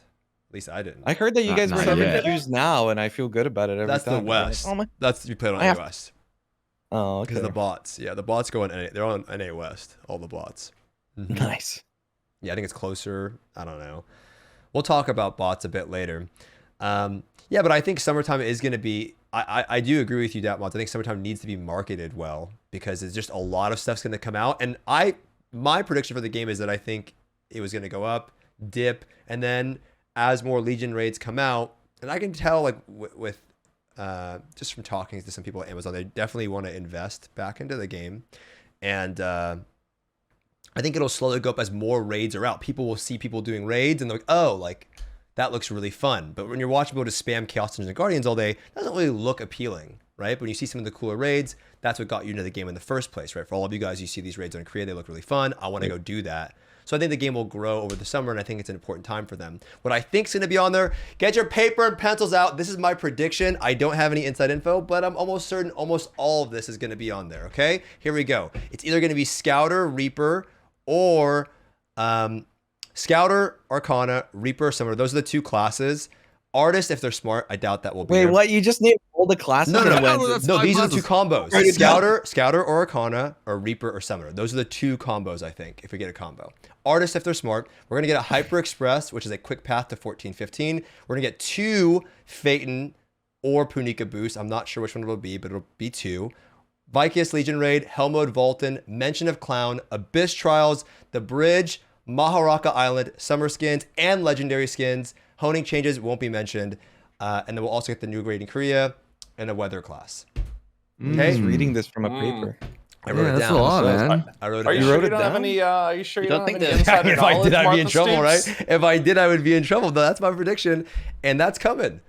I bet you that's 11 predictions. I bet you I'm at least 9 for 11. What are you basing that off of, though? Just release content in other regions, and also I've been right. He's psychic. No, He's that like sounds one of right, those guys who's honestly, like, yeah. oh, I'm talking to the spirit of your family member. Is his name John, Johnny, Johnson, Peter, Jesse? Like he named all the things. It I doesn't mean, it's count. okay, but Come here on, it man. is. Here, it's logical, right? Vykas, we all agree it's going to come this summer. Mm-hmm. Okay, Hell Mode Valtan gonna come out, gonna be 100% this summer, along with the Vykas timeline. The Bridge usually comes with Vykas. Abyss Trials, we all think that's gonna happen. The Maharaka Island. Bro, summer is like 3 months. 3 months 2-month long. Of roadmap. course, it's gonna come out. Yeah, exactly. What do you mean? That's what I'm saying. This isn't. But this isn't me being. You're cheating. How am I cheating? You can't do that. I asked It's you. summer's 3 months long. Of course, they're gonna release content in a window of 3 months. Well, Come I'm on. giving you the exact content. You gave me. You want content. I'm giving you exactly what's gonna be on there. You don't think? Okay, everything. You can do better? If You can do better? If they did release all that, No. I think people would be pretty happy. That's a Yeah, lot that's of a long- summer that's a content. long Yeah, list. that's like It's 2-month roadmap. Yeah, that's what they said. Those power passes, though. pretty juiced up. 100% we get 2 Honestly- power passes. Hyper Express is the big one there, though. That's like it's close to a free 14-15 character. Close. Why didn't they I was release the power actually, pass so far? Say that again. Why didn't they release the power pass? Which power pass? The Hyper Express? Any of them. I would have thought that they would have released like them pretty early. You know, if they want to milk the player base and everything. purchasable. Wouldn't they These are. release it? I think we're getting 2 free ones. Purchasable ones. I don't know why they don't do it. I think they should. Yeah. Actually, I kind of asked about expected that they would just- have. They said they didn't want to make the game like seem overly pay to win, and they wanted to give players the ample time to catch up. I actually asked them this before. Yeah, but then Kinda I think that's sus. honestly better. I think perception in the West and making sure that it never gets that tag is really important. Because once that takes hold, oh my god, the memes would. It's like people are still waiting to be able to cash in on that meme, guaranteed. And other games and other they're just waiting to say that. Oh, I told you, Lost Ark is pay to win. So like if they I can mean, at hold this that, I think point- that's. At this point, everybody Eh. knows that Lost Ark is like a Chinese mobile game. Like, I don't know. I feel like eventually we ended up embracing it, and it just makes a lot more sense. I don't think people care. After people seeing the launch and then seeing people that can push their characters to 14.9, I don't think people care anymore. You know what I mean? If you're still playing if you're still around the game, you don't care anymore, right? Wait, people actually think what that I I'm- meant what the I'm saying Chinese. is- It's a Chinese It's pay a to win meme. It's mobile a meme Diablo chat. 3 clone. It's a meme chat. What is Jesus. with your chat? What the fuck? I don't know. They know that they should know the meme. They're pretty Europe should serious, know dude. it. No, they should know the meme. I don't know. It's literally. I literally say that Nice. all the time. I threw away my life to play a I'm Chinese. Polish. I can't be racist. Okay, Yeah. come on. No, it's a meme chat. That's like the meme. K Kona. Defend me, Stoopzz. Come on. Yeah, I got me. I'm telling them they lack critical information. They don't know.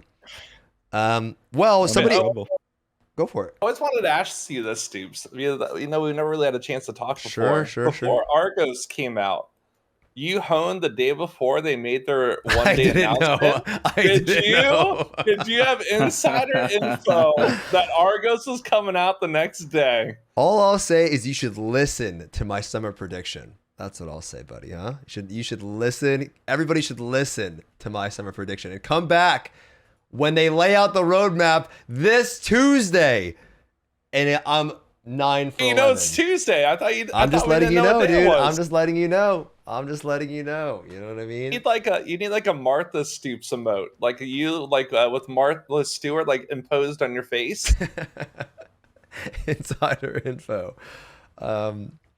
But yeah, I want to talk about the HyperExpress is a big thing. I think that the game needs to happen this summer. We got it around Vykas in Russia, and somebody said there's no way they do that. I'm not even 14-15. And I actually think that that's one of the biggest mistakes, in my opinion,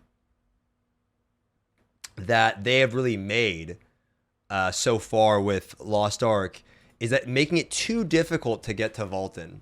Okay, and I know for some of you guys, maybe it goes against traditional MMO mindset, and maybe at the beginning you don't want everyone to get there instantly. But I think at this point in the game, then they try to solve this by giving out the Ark Pass and then all these extra free materials that you get.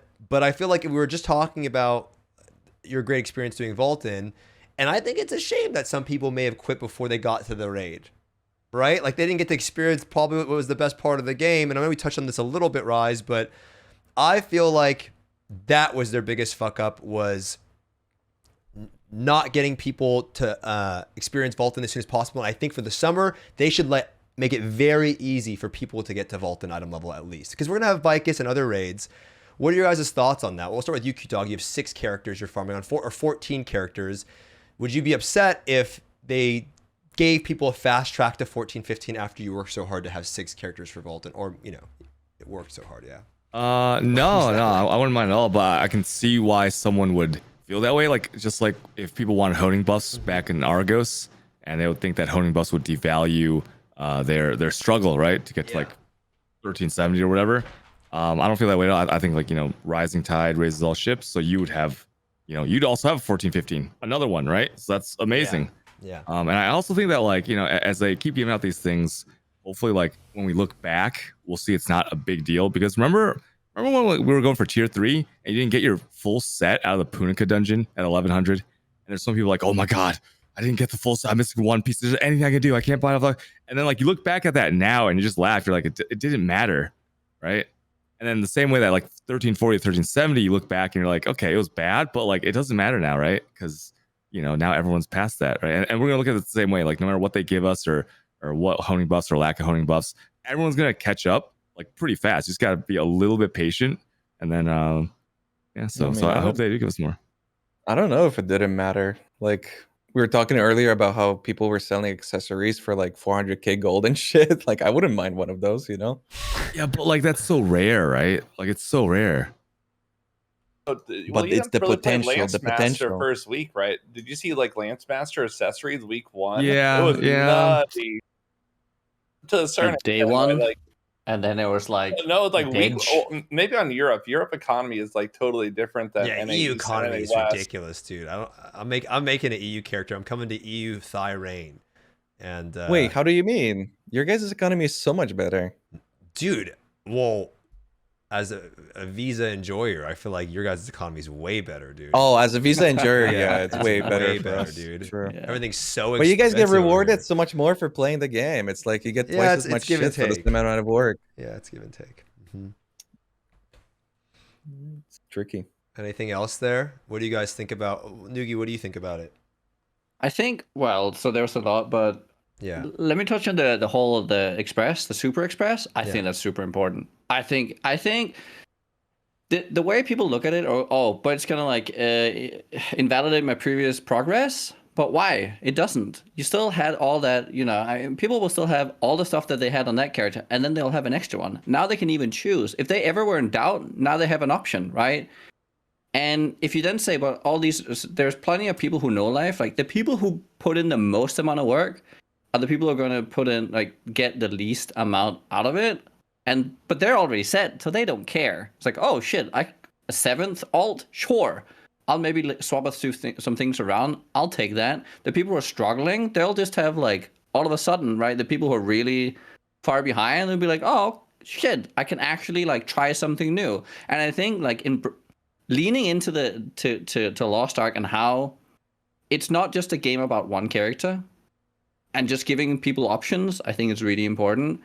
And I don't know, I think with the whole bot thing and gold, because one thing that people like Datmodz said, they get to Argus and there's no gold income, get them to Valtan so they have full Argus and Valtan for all that gold that they can start generating. Right now you have 2 characters that can start generating gold. You actually have a reasonable amount now, because they removed so many early gold options from players, and I think that really hurts the new player experience. So they need to give people ways to earn gold again. I mean, I it's think that's terrible super because important.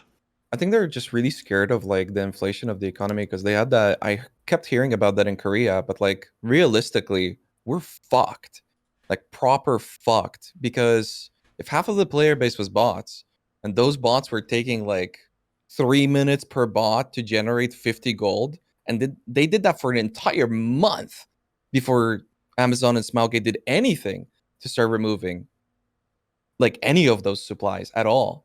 So the way that our economy is inflated is really hurting the player base a lot, because Yes. I would imagine that's one of the big reasons why we don't have like faster progression and power passes, because they don't want to like help out the bots. And then secondly, they even went as far as to remove the gold from Orha when you're 14, 15. So like that's another normal gold though. generation for That's the players normal. who are there. People are mad That's about normal? that. Yeah, you're not. I don't think that yeah, it is. did that happen in Korea? Yeah, you don't get gold past 14, 15. Yeah. Yeah, but that wasn't that initially. No, didn't that only happen when Vykas came out? I believe I'm it was pretty Valtan. sure. Are you sure? Pretty sure, but not 100% sure. I think 14, 15. I'm pretty sure that I APR. remember Saint mentioning that. Japan still has gold. Japan? They have Vykas though. Japan was screwed though. I don't know if using Japan is a good metric. Japan was on Japan had no ways of making gold because they didn't get paid from their dungeons, and they were doing Tuki Island for gold per day. It was 25G a day. So using My God. on Russia, we lost it on Valtan. Yeah. So I don't know. That's different for dude. Another thing was, just FYI, people have this weird like idea that like our version was. Every single launch of Lost Ark has been omega scuffed. So it's nothing like out of the ordinary or weird. I would say our inflation, the best way to gauge it is you look at the blue crystal cost. I don't think 700 is too high for where we're currently at, to be honest, at least where we're at. I think for you guys, it's different because you guys are getting 700 for 100 if you're buying gold. I think the real problem with the prices of everything right now and why it feels inflated, it's not actual inflation, the transaction of gold, but it's G2G, right? Rising everything up in price because, well, the people are basing it off how much people are willing to spend. And if people are getting really cheap gold off G2G, then you can price these things that high when people aren't making that much gold right now, right? Items should be lower in price, but because people can just buy this gold so cheap, you can charge more. And I think that's what you're seeing on NA at least, a lot of G2G enjoyers. So you're saying the bots aren't the problem, the players buying the bots are definitely a problem, but also, both. It's both, right? What came first, the chicken or the egg? The bot or the player? Well, I mean, the bots wouldn't do anything if the players weren't buying, right? Would the bots exist if the players weren't purchasing gold? But you're expecting the guys in my chat to go, I'm a G2G enjoyer Giga Chad to like, I legitimately don't get it though, because there's so much work that goes into my account that I would never fucking risk buying gold off G2G. Because like if I lost that, I would quit the game. I wouldn't. But people don't care. That's the crazy part. Yeah. Bots are just trying to meet demand, right? The demand for gold is extremely high, so that's why there's so many bots. They wouldn't be like just botting all those accounts, wasting all that energy and all those systems and stuff for no reason. Yeah. I have a topic on bots. I do want to chat about that. Yeah, we can do it later on then. Because that's a big, really, really big topic. But yeah, so I guess to summarize this, we all agree that getting people to 14, 15 is an important part, right, for Lost Ark, I think, this summer. Get people to experience Valtan. Who gives a shit? And again, the way that I understood it... That, though? Said that again? Who would argue against people getting power passes? Why would people be envious of people getting to a point that they already passed at a quicker pace? Well, you know, to put it into context for everyone listening, what HyperExpress is, no guarantee that it's coming, right? But it basically is a track that assists you. Every time you hit an item level threshold, you get X amount of gold, X amount of silver, X amount of leap stones, X amount of shards, and it just guides you all the way to Valtan 1415. And for hitting Valtan 1415, you get very similar to the express that we got, that story express that we recently got, where they gave you all that free shit. But it's for tier 3, like all the way to tier 3, and it makes it pretty easy to progress your character. I think me, Rush, on Rush, I use it. I think Raiz, you missed it before you got onto RU. It was just before you. I tried one that was like 1330, I think. It put me at something like that. Yeah. So not like the super one, but Winterdorf was up, and like the prices were super cheap. Everything was like 1 gold. So the only cost really on Russia that I experienced was literally like raw gold, to the point where I was doing the Guardian quest, which on our server, like you can do it. It's kind of decent money. Yeah, I remember that. But like realistically, gold, you can put like 8 hours of your time towards something else to make 4,000 gold or however much it gets you. You know, so if it's anything like the rewarding. Super Express that we just got, that'd be insane, right? Because like it's like double tapping. You don't double tap. Whatever. You don't double tap, but it basically, I think I heard that. You don't double tap, but it hits you basically with whatever, like every mat that you need, all of the roadblocks that you would get, you know, you like, I have to wait a few days, you don't get hit with that. So it makes it really, really easy to progress your characters, and it's pretty much a free 14-15 character view.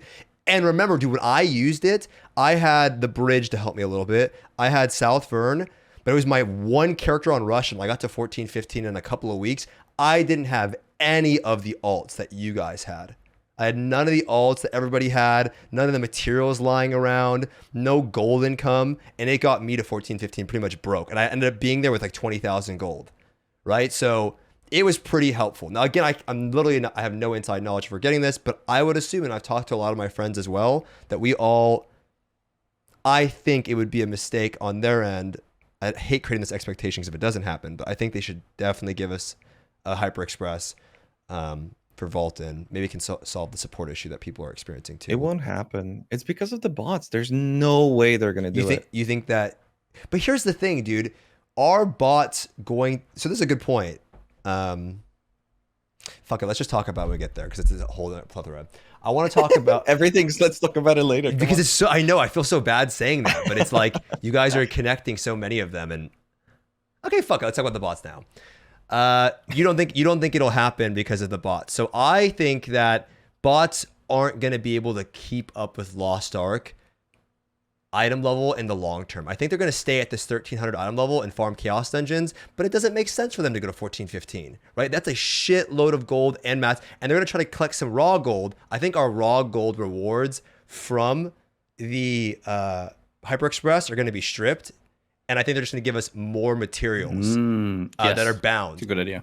And but there's no profit for it, because if they get fucking banned, you get banned at 14-15, it's a rip. You know what I mean? Like, you don't get anything. Yeah, but then they have to remove the gold from like literally everything. I don't know. All the events. Like the Guardian quest, they have to get rid of all of that. That's like a lot of content gone. I don't know. There's a lot of collectibles that you have access to at that point that grant you gold as well. I mean, they just set a route and go. So, I mean, I shouldn't say like they won't do it, because no offense, AGS has done some questionable things. So it's always a possibility. But I don't know. I was looking at the charts recently, and it's pretty crazy. The For bots like are 100K insane. players, there's like 400K bots. Like it's literally 80%, like 75% of the player base. Which I thought it's like 30, maybe 40. Hell nah, it's way more. And I think South Vern especially was like a super crazy experience, because anytime you would be in Rania village, there would be just like a streak of bots, and that's on Europe, you know, where I don't think we have nearly as many as you guys have on NA. So let's talk about bots, because I think that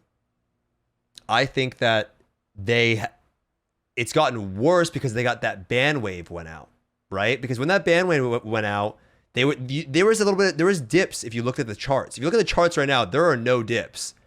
Right, like these bots are not logging off anymore, right, or whatever. It's just there's no dip at night if you look at the charts, and I'll pull it up as you guys chime in on this. But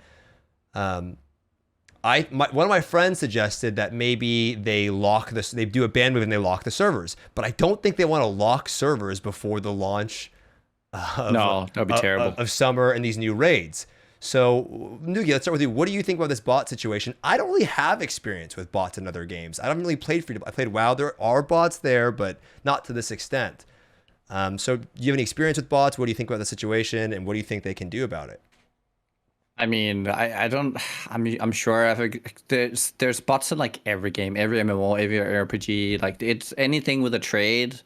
I don't know if I have like any extensive. I would say just through Lost Ark. I think it was pretty apparent once you started like thinking about it, like early Lost Ark, with all like the reason why people could get so much gold and things were selling for the fact that things were selling for 5-digit numbers, like within less than a month, is the only reason because of bot gold. It makes because where were you getting gold as a player? Nobody knew how to get it. Like all new players, they didn't know all the quests. There's literally nowhere that people generally like build up any reasonable amount of gold. So that had to come from that place. And then I think it's important that they don't wreck the game in an attempt to deal with bots. So that's what. So you know, like with the power pass and all that, they just need to release it. And then because it's like get players to, because if the gold for the player is at Valtan, well, then you need to get the player there. Because, like, I mean, the bots are already making gold. They're not stopping. They're just making gold. They'll have other options. The player needs to also do it. So the only way to counteract that is to get the player there and then keep moving them through the raids. Because I get the sense that the raids are generating a lot more gold than anything else in the game eventually, right? And that doesn't seem very bottable. So we just need to get past this, like, the small incremental gold stuff and just kind of like have the players accrue as much gold as the bots so they don't outperform the player. And then you just need to stop you need to stop putting gaps in to like beat the bots out of the small stuff, because it only hurts players right now as much as it, like, I don't really think it has an impact because bots just keep moving on to the next thing. Well, that's like, the thing. I don't see how that's a realistic solution, because like if it took them a month to remove 50 gold from the pet and the bots had like 50 other ways of generating money, like this is a project for like multiple years for them to eventually be like, maybe this isn't as profitable. And then like you've got the life skills too, you know, what happened with like fish and everything, they can totally influence all of that. I don't know, it's really halting a lot of progression. And the biggest problem is that they're not proactive at all. AGS is always super far behind in terms of like what the botters are doing, you know? So I don't see like a real solution to this anytime soon unless they start like implementing real shit, like maybe the phone number stuff. I don't even know. I don't know if that does anything though, right? I mean, it should help to some extent. Yeah. Like if you need a verified account and all this. Every additional verification process, all it's really going to do is inconvenience your normal player, and then the bots will eventually work around it, because if you have like phone number, right, they get to spoof phone numbers. They'll just automate everything. It might take them a couple days to reprogram it, but eventually all the account creation, all the verification stuff will be automated. Well, let me ask you this. Let me ask you guys this. What game is as profitable for bots right now that you can track Steam numbers? I mean, how many do we know how many bots are in other games? Because it's pretty easy. You look at the Steam chart, you see the dip, and then you see one day it's this high, one day it's, you know, X high, right? Oh, it's way less today. Why is that?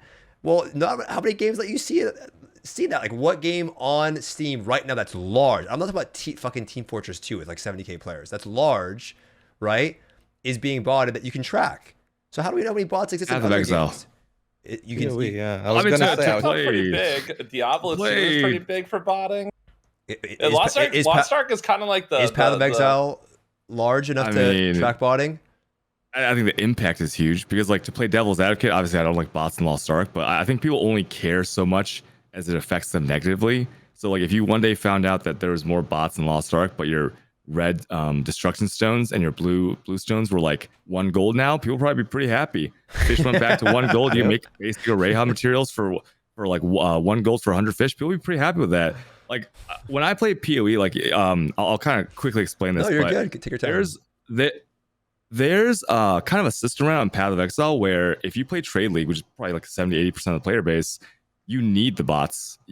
There's items in the game that are core to upgrading and building your character that you'll never pick up off the ground because we don't have pets in PoE, right? We have to click on every item. So what we end up doing is we hide things under a certain threshold, and then the bots pick up those items. So and sometimes you need like 1,000, 10,000 of an item to build up your character, and you're not gonna click 10,000 times. You're just gonna go buy for like 10 minutes of playtime from a bot. And in PoE, I'm sure some of you guys know there's a guy called Rosie and a guy called Soda Green, and these two dudes carried the leagues for like 3 or 4 leagues in a row before they got banned. Like I think they changed their name or something because it's too easy to find them. But these two guys, like you would trade these guys every single day. And it was such a blessing because like they were the fastest, they were the best prices, and you loved them. You're like, oh man, Grinding Gear's not doing anything about these bots. Hell yeah, dude! I get to build my character. And so I think that although they like, it's not always just like a one cause, one effect in Lost Ark, right? Everyone can say like, oh, because of bots, this is what happens because of it. But there's so many different factors, right? That I think ultimately Amazon will do what they can, and then for most of us playing at the end game, like I don't see many bots in when I matchmake or anything, right? Like I don't see that many bots at the true end game right now. So I guess we'll have to wait and see. Well, to touch on that, I mean, I think Ryze is on the money with a lot of the damage it causes for sure. I agree. Like I think that because the printing of all that raw gold, you know what I mean, into the economy is pretty bad from those activities that you can do early on. They took a while to fix that, right? But I would say there's a lot of gold burning that exists in Lost Ark. All it is when you drop like polishing, that's going to rip a shitload of gold out of the economy, right? We need activities like that in the game to be introduced. And also if you didn't notice, our gold cost was lower actually for honing compared to Korea. Yeah. So increasing that can obviously burn a lot of gold. What I would say though is it's not sustainable for bots to. I do think that's why Lost Ark does change its material sources a lot. I think it's part of it because once we start using different leap stones and different rocks, those bots aren't gonna. And that's what Saint told me. Like they're not gonna be able to keep up with the materials long term. But they will be running down the shit out of that stuff early on. Yeah. But I don't understand how, because like, isn't the problem like the reason why you don't see bots in tier 3, even though we know that they are there, is just because they sit in Chaos Dungeon? Like they don't really, and they don't even have to like be in town anymore or anything like that. They're definitely not in tier 3 to the extent that there are in fucking tier 1 and tier 2. I mean, you for sure. literally see right? stream. And if you get banned right now, and that's the whole question though, I'm ranting about it, but now do we give tier 3 passes? Because are we going to see them? Are bots going to want to invest $40 in a tier $50 in tier 3 pass to get banned and then lose all of that? I don't know. But what are you going to say, Datmodz? Sorry. Talk on that subject. Like the tier 3 bots are definitely there, but instead of it being like some berserker with random letters and stuff, it's just player counts. A lot of people are using the auto hotkey bot thing. And I used to be a group Chaos Dungeon enjoyer, and whenever I did it, it was just people like running into the wall and just like doing random swipes of one skill, just hitting a couple mobs. Like actual players? It's players. So like you're a big World of Warcraft guy. I've just seen people doing like honor botting. Yeah, but basically, yeah. So like instead of like honor buddy, there's like Chaos Dungeon buddy and Lost Ark, right? And it's so popular right now. Fuck? Go spend a little time in group Chaos Dungeons, and they're just legit accounts. People that played quite a bit, and they just why would you do that though? If you get banned, it's a rip, dude. That's crazy. Well, I guess they just want the crystal, and they use like auto hotkey instead of like an actual program. And and they just use all their upgrades. They just use bound crystals. They don't use any of their tradable crystals. So like whenever they do their rested bonus dailies or all that other stuff, they just sell the mats for gold, and they only upgrade with bound stuff. See, I don't think people get banned at all. Like on Europe, there's a guy called like Raki Sukebe or something. He's been like it's clearly a stolen account, and he's been advertising gold selling in like the Argos search party, bro, since launch. Except he's been like moving up, and now it's been at least like 2.5 months. They just sits there day in and out, and he's been there since the start. He does not move. never gets banned. None of that shit. It's crazy. People don't get banned. On Russia, I heard that there's like a system Put you where negative. if you're buying gold, yeah, they like Put find you in debt. They don't delete your account. They put it in negative. Yeah, that's And what like they you need to have do. to farm fucking. That's what they need to do, I don't know bro. if you can buy though. Can you Maybe like it's a No, you can honeypot. buy. pay real life money you for can it? you can pay them to get out of the debt. Yeah. Okay, because the way that I understood it is that unless you actually pay real money, the only way that you can generate gold, you can't use the auction house. You have to generate like raw fucking yeah, you're gold, so you fucked. can do like, yeah. Rock said they do it in the West too. Well, anyway, I think though, I'm with you. I think that at some point they should lock servers because you can't do it in the summer. But I do think locking servers is a good way to minimize some of it. But you can't do it right now. I think the punishment needs to be fucking for real though. Like if you're buying gold, you need to go in fucking debt and get banned, right? Like They're too incompetent. I think they're too scared of buying getting rid of real players and having like a big issue because they already banned a bunch of people. There was like a big drama where they sent out a ban Wrongfully wave and banned people were people? complaining. Yeah, people were like, "Oh, I used the macro or I didn't do anything," and then all those people got unbanned from what I understood. Like they they were issued an supposed to have apology, like too. 3 to 5 days. Yeah, I think they they did like settled an the entire mistake. that thing. happens in though. every game, Yeah, bro. I've right? literally played every fucking game, and people always get wrongfully fucking banned. Ban waves go out, and people get that literally happens in WoW every fucking day. I saw one of my friends people get DQ'd from arena seasons. I mean, that's just how it is with big, large automated games, right? Like that's not something new to Lost Ark. Doesn't happen in PoE, I don't think. Well, But PoE is so different because PoE inconveniences the player for the purpose of like the trading being a royal fuckery. They don't want you trading, you know? It's so kind of like what does PoE do about bots? Because you mentioned them. You said it's just helpful for players, so they don't do anything, or I think they do a good job of like because in PoE, I think you can track actual bots pretty freaking easily, just based off of like the pattern of the gameplay. But then like actual trade bots, I don't think they do anything. Like People you've be got these so homies mad. that are, yeah. People like it. People Yeah. like the bots trading because it's practically like an auction house, you know? so you're saying And so many people want that in PoE, are and there it's a lot not of bots there. in PoE? And like, You're saying sorry, are there a lot of bots in PoE? You're saying I'm Not sure not like there's- Lost Ark, but like they have. there's a You know, noticeable amount. You'll see yeah. if you're playing on trade, you will see bots if you're engaging with that. But like the real number, who would know? Yeah. I've never seen anything like Lost Ark. Like it's insane, especially when you've got like all these other regions and they kind of guinea pigged a lot of other stuff. You know, I heard that like Japan and Russia, especially, were very like guinea pig regions. So I kind of expected them to take this stuff into account because I've heard that Russia has a botting issue. I personally didn't see it at all though. But I don't know. Then again, There's haven't. no players on Russia. 1 and 2, gold's way cheaper on Russia. Gold is. I heard that Russia's like bigger now than it's ever been. I don't know why. probably with Like it's actually got more players, but maybe it's just the popularity of the game.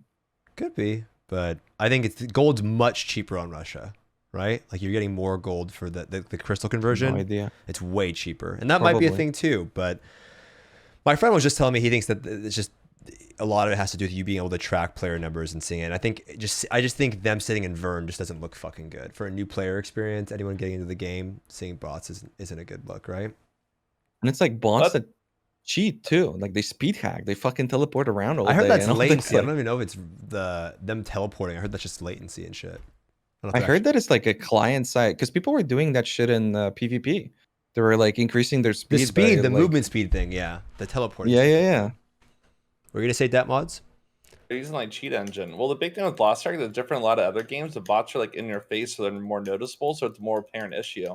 Outside of like the numbers, right? Most games, bots are like hidden in instance areas, right? But like Lost Ark always focus you toward the central location for objectives and like Yeah, that's entries. So like you just always Yeah. know where the bots are at, right?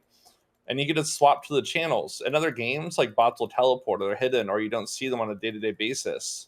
Yeah, in classic WoW, they have bots in BRD. I think it was for a while where they would just lockpick or they would pickpocket all day. And then I know in RuneScape, like there's a lot. I mean, I don't know. And then I heard in League. League has bots where they sell accounts. I didn't know this either. Where they spam custom bot games where you like play against computers. It's like, yeah, to level up accounts. And yeah, level up accounts. yeah. And I didn't even know that was a thing either. The thing is, I'm really not really used to bots or seeing them. So that's why I'm asking you guys. Maybe you have more experience in bots than I do. I really don't, you know. And I mean, Dota had that too, but Dota made it so that you have to use your phone number attached, and it actually, to my understanding, it prevents it fully. I'm not sure about what Datmodz was saying, but to what I understand, you can't actually like spoof that at all, and it fully like prevented the issue on Dota, where to play ranked, to play the game at all. I mean, for ranked, like you can't. You have to have a phone number. Chat, I'm curious what you guys think. Would you be type of 1 in the chat if you'd be okay with phone numbers being attached? Type of 2 in the chat if you would not be okay with your phone number being attached. It's okay if you type 2. I'm just curious what chat thinks. Okay, well, that's enough on bots, right? You want to discuss it more? I mean, what's the conclusion here? Any other thoughts on it? That's pretty much it, right? Like, I think we all disagree. Amazon needs to be a lot more proactive. There's too big of gaps between the ban waves, right? Like, you would want to see like more of a consistent thing with them approaching bots, or just give players a report grenade. You know, like just give us like a grenade and we can just stand there and like just fucking mass report all those fuckers. Yeah, just stand and burn. I'll just fucking throw my report grenade on all the little repair guy. I'll knock out like 20 at a time. Yeah. Okay. All right. I think there's just one thing. Sure. Do they have any in-game moderation or in-game like GMs or anything? Because like I feel like the low-hanging fruit just needs to go. If there's anything, that guy that's been advertising for 2 months, that shit, you can't have that. Yeah. That is not okay. Yeah. I agree. Like beyond that, just having like just one that just goes through, checks, you know, just that guy's gone. That's what they do in RuneScape, right? They literally just done. hand ban people. I heard, right? They just go out. Yeah, and do ban just waves. do that. They can just make people happy. all the low hanging fruit just needs to be cut straight up. Yeah, then they should have all the. They shouldn't be able to just chill and Vern and just do those chains, right? Yeah, they should get somebody. Because that's like you know that's like I don't know. I agree. Stab or a kick in the groin. It's a kick in the groin for like people who are like logging in daily. I agree. It's The not game's nice. really fun and it's annoying to see them just chilling in the city. That happened to me yesterday. I was like, dude, I'm gonna run some endless chaos dungeon. I haven't done that in a while. And then I saw the line. I'm just like, dude, what am I fucking doing with my life? I don't hang out in Like, Vern for close the anymore. game. I don't hang out in Vern. You're not an I alt can't Q do it, anymore. You don't alt Q. No. I forget mean, to sometimes alt I'm just Q. standing there and I thought about it. I'm like, ugh. Yeah, I hate Vern and Lutera for those reasons. Okay, that was a lot on bots, but that was good stuff. I did want to talk about, initially, we kind of segued on the bots, right? Because it was all of these different topics. But we were talking about the roadmap previous to this and what we were hoping for. And then I want to talk about Vykas. So I personally believe that we are going to get a pretty tight raid schedule, right? I think it's going to be 4 to 6 weeks. I think that's what we're going to be looking at. I think Vykas will come out by the end of June, early July. That's my prediction. No, I don't have any insider knowledge. That's my prediction. Okay. And because that's what we saw in Japan, and they had a 6-month Shushire endgame. I don't know if you can imagine that was fucking what that would have been like, right? But I think Vykas at the end of June, and I was just curious, about a few things. Number one, what did you find the difficulty of Valtan? Because Vykas, in my opinion, is a lot harder than Valtan. I know everyone always does like, oh, it's so hard. Like, I'm not trying to make it like, wait till you get there. I'm not trying to be one of those gremlins. I'm just saying I think Vykas is significantly harder. It's a more difficult pugging experience. So what did you guys find the difficulty of Valtan? Just really quick, we'll start with you, Cutedog. Did you find it being too difficult, or you think it was the right amount of like puggability for the average player? It's usually because the first time through, it's always going to be hard, right? I think any new content, you watch a video and someone explains the mechanics for 15 minutes, and you're like, man, this is really, really hard. And you go in and you see it a bunch of times, and then the next week, it only takes a few pulls, which is crazy because, if my first time was 12 hours, then the next time you do it, it's like a few pulls.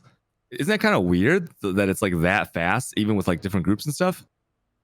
So I think that would like, I think it's fine because it gives you more to do in the week for people that don't want to do their dailies and stuff, and hopefully the intent is that like one day when you have like 6 characters that you play, if you don't want to do your dailies without rested, you don't have to, because you're gonna have so many raids to do, right?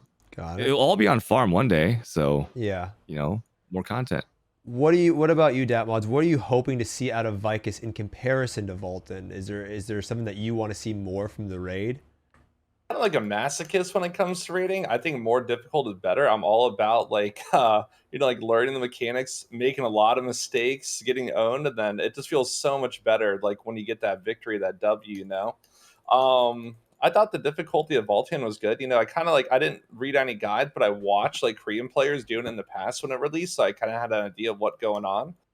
You know, it took like, I think like 10 hours. We did like 8 hours attempts on Gate 2, and then the next day after we weren't tired, we put into like 7 in the morning. We 2-shot it. I thought it was good. And I've already actually been preparing for Vykas. Someone made like this little like app emulator thing, and it has these like bouncing boobs in front of you, like the massive knocker. Then there's bouncing, and you have to do the typing test. So I've already been preparing for the fight. I just go on that every morning. I do like 5 minutes of typing tests with distraction.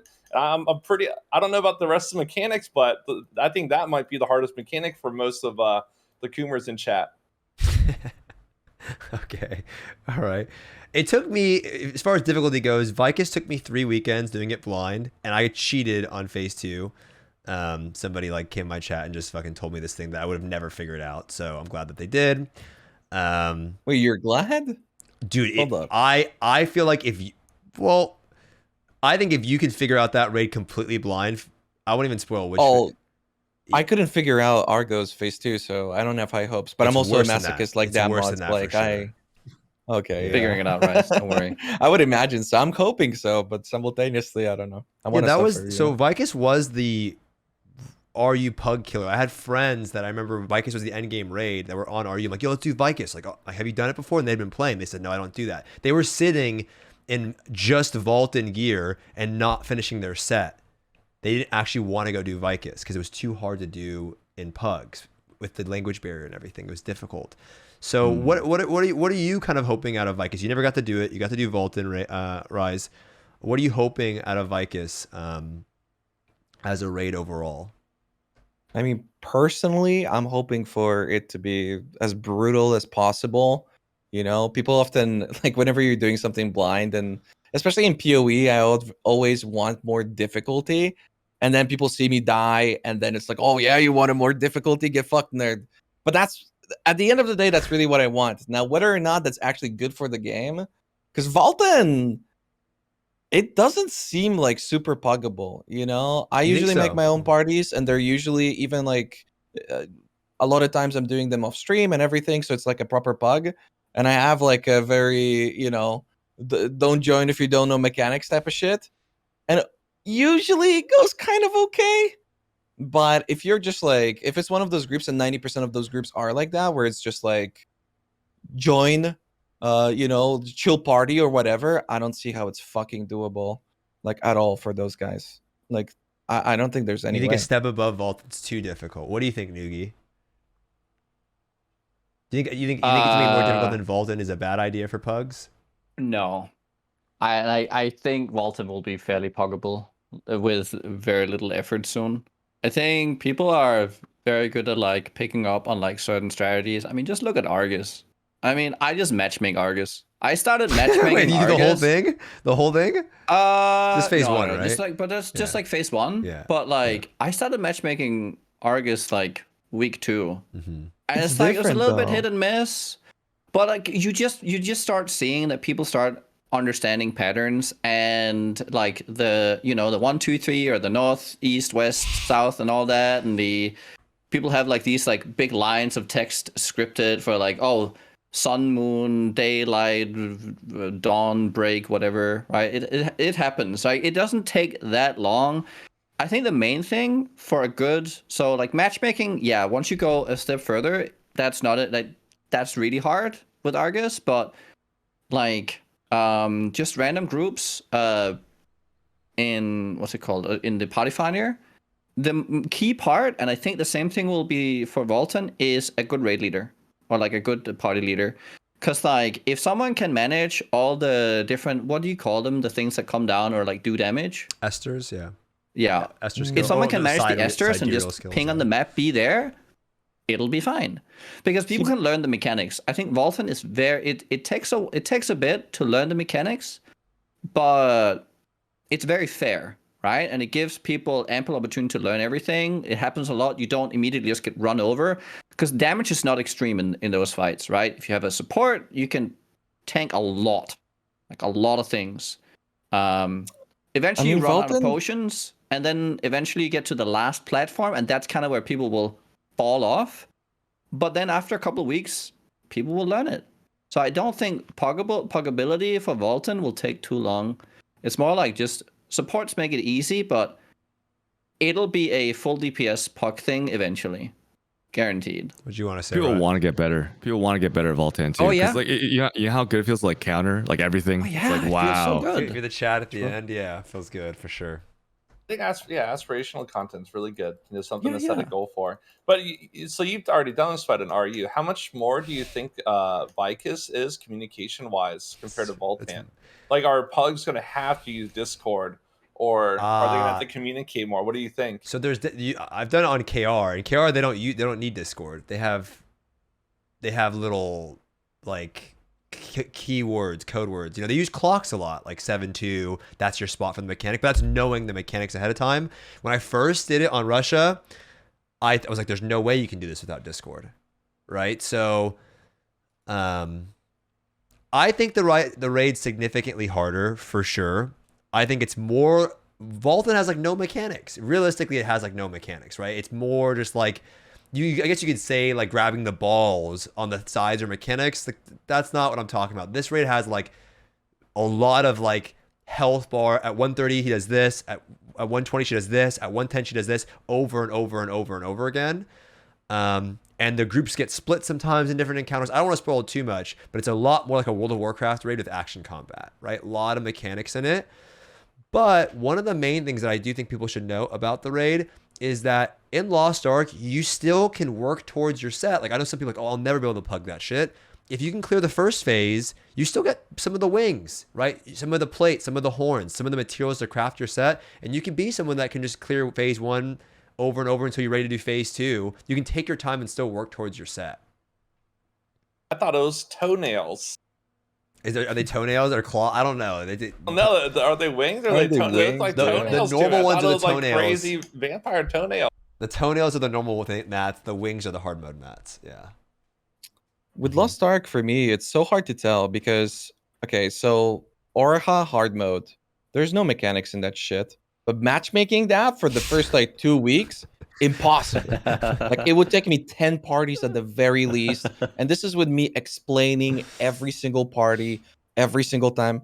But now you go in there, you're one player, you can fuck that shit up, no problem. Yeah. Like, you don't need anybody with it, right? So how much can you overgear it? I feel like Valtan is a step up from like Argos, for instance, but Argos you can't overgear. But with Valtan, what's weird for me is that it only takes 2 competent players. Yep. Like, if you're on gear score and if you have like 3 engravings, if you pretty much through everything, you can get through with Esters. And even if you get to the ghost phase and you've got 2 players, you Thyrane twice if you're hitting counters, and you only got to take 20 bars. So it's like, it is puggable in that sense because I feel like the fight is built in a way that like literally 80% of your party can be dead and you're still going to be able to like get through it if you know what you're doing in that group. I don't think you can do that on Vykas. Yeah. And See, that's my question. Like, can you I don't think so. actually Phase 1? Yeah, Phase but that's what I'm 1, hoping for. You literally phase 1. If I don't want to spoil it, right? So yeah, I don't think you can. And I also think phase 2 sucks ass. But remember, like normal does have some leeway. Like normal lets you fuck up, whereas hard mode doesn't let you fuck up. So I think people can just do normal, slowly work at their set. And it's like any other game, right? Chat, like, listen, if you're listening to this and you're worried, you've been in a launch week of a new raid, and it's pug experience, and this one's gonna have a lot more mechanics, and you're gonna have to make your own motherfucking group and hope you get some Giga Chads in your group that looked at the raid ahead of time. And you know, it's gonna be a bit harder for sure, but it's only going to get much harder from here. I made a chart one time, and there was this guy named Nodally. He plays on KR, and he looked at my chart, and I made this little graph where I said, like, Valtan's like, oh, Valtan's a lot harder than Argos. Then I did Vykas. Oh, Vykas is way hard. When I did Clown, that's why when you brought that up, I saw that, yeah. That shit sucks, dude. Like, when I was in that raid, I felt like I was actually in hell. And, like, the music, it gets pretty hard. But, I don't know, man. You guys are probably exposed to some very difficult raids or boss encounters in PoE, too. So, if you're a gamer, I'm sure, you know, you'll be fine, Yeah, but right? PoE's bossing can be so bosses bullshit. are a lot easier, though. It's single player base, right? PoE's And a you lot can more forgiving overgear it because, super like, hard. PoE, you can just overgear, overfarm. You can do ZDPS. If you get in a bad position, you can literally just log out. There's a thing called the logout macro, right? You just log out and then you log back in, and then you got like more portals to try, and then you can keep them messing up. And then if you don't get your kill that time, you could just like go farm another set or another entry, and then just try again. Yeah. Yeah, that's basically how PoE works. And then if you're playing like, because you don't really play PoE too much, if you're playing Trade League and PoE, you just get so geared, you walk up to a boss that dies in 1 second. Like it literally just evaporated. You don't even do mechanics. These raids, Clown is, it gets harder for sure, and it won't really matter if you're overgeared unless everyone's super overgeared. What I will say though is what you said, Cutedog. Once you've done these raids a couple of times, it will be like that, where you just like, oh, dude, I was on here for so. It's like any game though, but Lost Ark in particular, you get so comfortable with the fight that like it's so crazy to believe that you spent 3 weeks on it before. You know what I mean? You just know every single attack pattern that he does, and you get very comfortable avoiding everything. So yeah, if you were looking for more difficulty, Vykas will definitely have it. It definitely will feel like a more mechanics focused raid. And I think like group mechanics, just lots of there them. are lots of mechanics in Valtan. A lot more group ones, a lot more ones. Yeah. You don't do this, it's a wipe. A lot of those. Oh, is Vykas group mechanics or more individual mechanics that are group wipes? Both. Like it's everything. Yeah, like you're gonna have. I don't know, man. I don't want to be that guy. It took that you 3 gatekeeping weeks Andy. to do normal mode. I was there for a fucking while, dude. Yeah. So it took you 3 weeks for normal. 3 mode. three like weekends. Like, remember, it was on Russia. Some people from EU. We had to schedule a time, and we would sit there. And a lot of people at the time hadn't cleared it when it was on Russia. Not a lot of people were doing it because it wasn't really puggable. Because you were talking to, some guy that might be from China, one guy from Russia, and you're from the US. It's hard to get a group going. You said you're just blind though, right? So like that's pretty expected, and especially without like voice comm stuff. Oh, if you have if you got the guides, I mean, it's gonna make it easier for sure. Yeah. But it's just I don't think it's gonna be those raids where like Bill fuck Bob who like can't even can't do any like just old as shit. I don't know. You get what I'm saying? Like it's gonna take. I think you need to be a gamer to clear it. There's always that one guy that picks it up a little bit slower, and it's harder because like item level is the first thing you see, and that doesn't because you can pay for item level. It's a little bit harder in this game. Yeah, dude. I remember there was a guy that I invited in my groups when I was on. There was a guy that I invited on Russia, and it was a whale or whatever, and I just grabbed him. And I'm like, you gotta stop dropping the fucking pools in the middle of the raid, because he kept dropping these fucking pools like right on the boss, and he just couldn't. I don't know, man. I remember it was just I couldn't get him. Always one guy, I think as long as you go in there with like-minded people, you're gonna be fine, right? Because like a lot of times it's gonna be you put like reclear in a title for anything, and someone's gonna join. They don't read the title. It's just like, yep, I'm new, and like they just get by. You don't know until like 10 pulls later. It's already half an hour in. It's like, do I really want to reform and start all this over? Yeah. Well, fortunately, there's phases you can lock at each phase. Isn't there like there's like different tiers of whales though. There's like like your dolphin, like your little miner swiper, right? And then there's your normal whale that kind of just like has more real life to play. So they just swipe with their credit card. They farm real life. But then you have like your giga whale that like does everything. They got like 13 out of 13 Ignea tokens. They got like full adventure tome. They got like everything done. Then they also got plus 25 weapon, 1490 item level, and they're also god gamers. Yeah. You know what I mean? Yeah. There are some skilled whales. They're like killer whales. So there's like I played with some giga whales, man. They're swiping like crazy, but they're also like mechanical gods. They're like fully committed to the game. They're just full Lost Ark enjoyers. I feel like this is just gonna get way too toxic also in pugs, Yeah, because like there's so much personal responsibility, and I don't again, like if I even already now, but that happened in Russia a lot. If you wipe one time, they dip instant like exit party, instant dip, every time. Yeah, it's like, dude, it's how it is in Korea thing. too, man. I was playing on Korea one time, and then it was just. And they were trying to ask me something in Korean. I couldn't read it. So I'm sitting there with my phone like this, trying to translate their text. And they're like, foreigner. I'm like, oh, fuck. And then they just voted that. I got hella nervous because I didn't know what they were telling me to get. Like, they wanted me to go like 7-2, and I don't know what the fuck they were saying. And the way they do things in Korea is super troll, by the way. I actually don't think the way they do things is the most efficient. I don't want to spoil it, but yeah, people, they don't give a fuck. You fucking up, they kick you out of the goddamn group and you're moving on. Yeah. I'm sure the pug strats will develop, you don't experience that too often in Korea. Oh. You don't think my experience in Korea was really, really nice when I played on the original launch. Oh, besides one chaos dungeon.